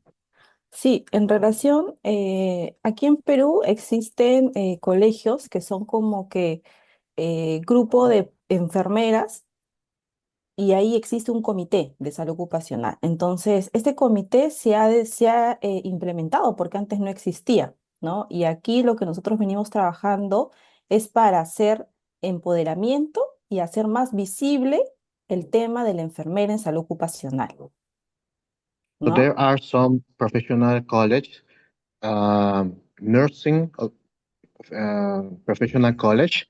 The main or the central nursing college is located in Lima, but there are also some regional nursing colleges in different regions in Peru, for example, the coast, the jungle, and the highlands. And they have implemented a committee of occupational health. So they are trying to work on empowerment and soft skills for occupational health nurses that are affiliated in these colleges. Sí, y también comentar que de ahí venimos impulsando no solamente, o sea, la visibilidad de la enfermera ocupacional a través del conocimiento, ¿no? Brindando capacitaciones, cursos, diplomados, ¿no? Talleres también para que puedan aprender y seguir creciendo como profesionales, ¿no? Antes no existía este comité de salud ocupacional, hoy por hoy se ha implementado y es un reto para nosotras como enfermeras en Perú hacer más conocida la salud ocupacional en enfermería, pues. Before these committees inside the nursing colleges exist, it was very difficult. There were very few courses, but since the creation of these committees inside the nursing colleges, they have been promoting more courses for developing these skills, and of course to develop courses in technical skills. I mean, occupational health for nurses, surveillance programs for occupational health nurses, but also soft skills and communication skills for nurses who are working in the field. Sí, Oh, y I ya think that para no, please go ahead. Ya para concluir nada más, venimos trabajando dentro de este comité el perfil de la enfermera ocupacional. Este perfil ya existía en un 2016 y hoy por hoy estamos haciendo la actualización de este perfil. Antes existían como 4 dominios, hoy por hoy vamos a implementar 4 dominios más porque la enfermera hace mucho más de lo que ya está en ese perfil publicado en el 2016. Entonces yo creo que a fines de este año o a más tardar el próximo año ya hacemos la publicación del perfil de competencias de la enfermera ocupacional.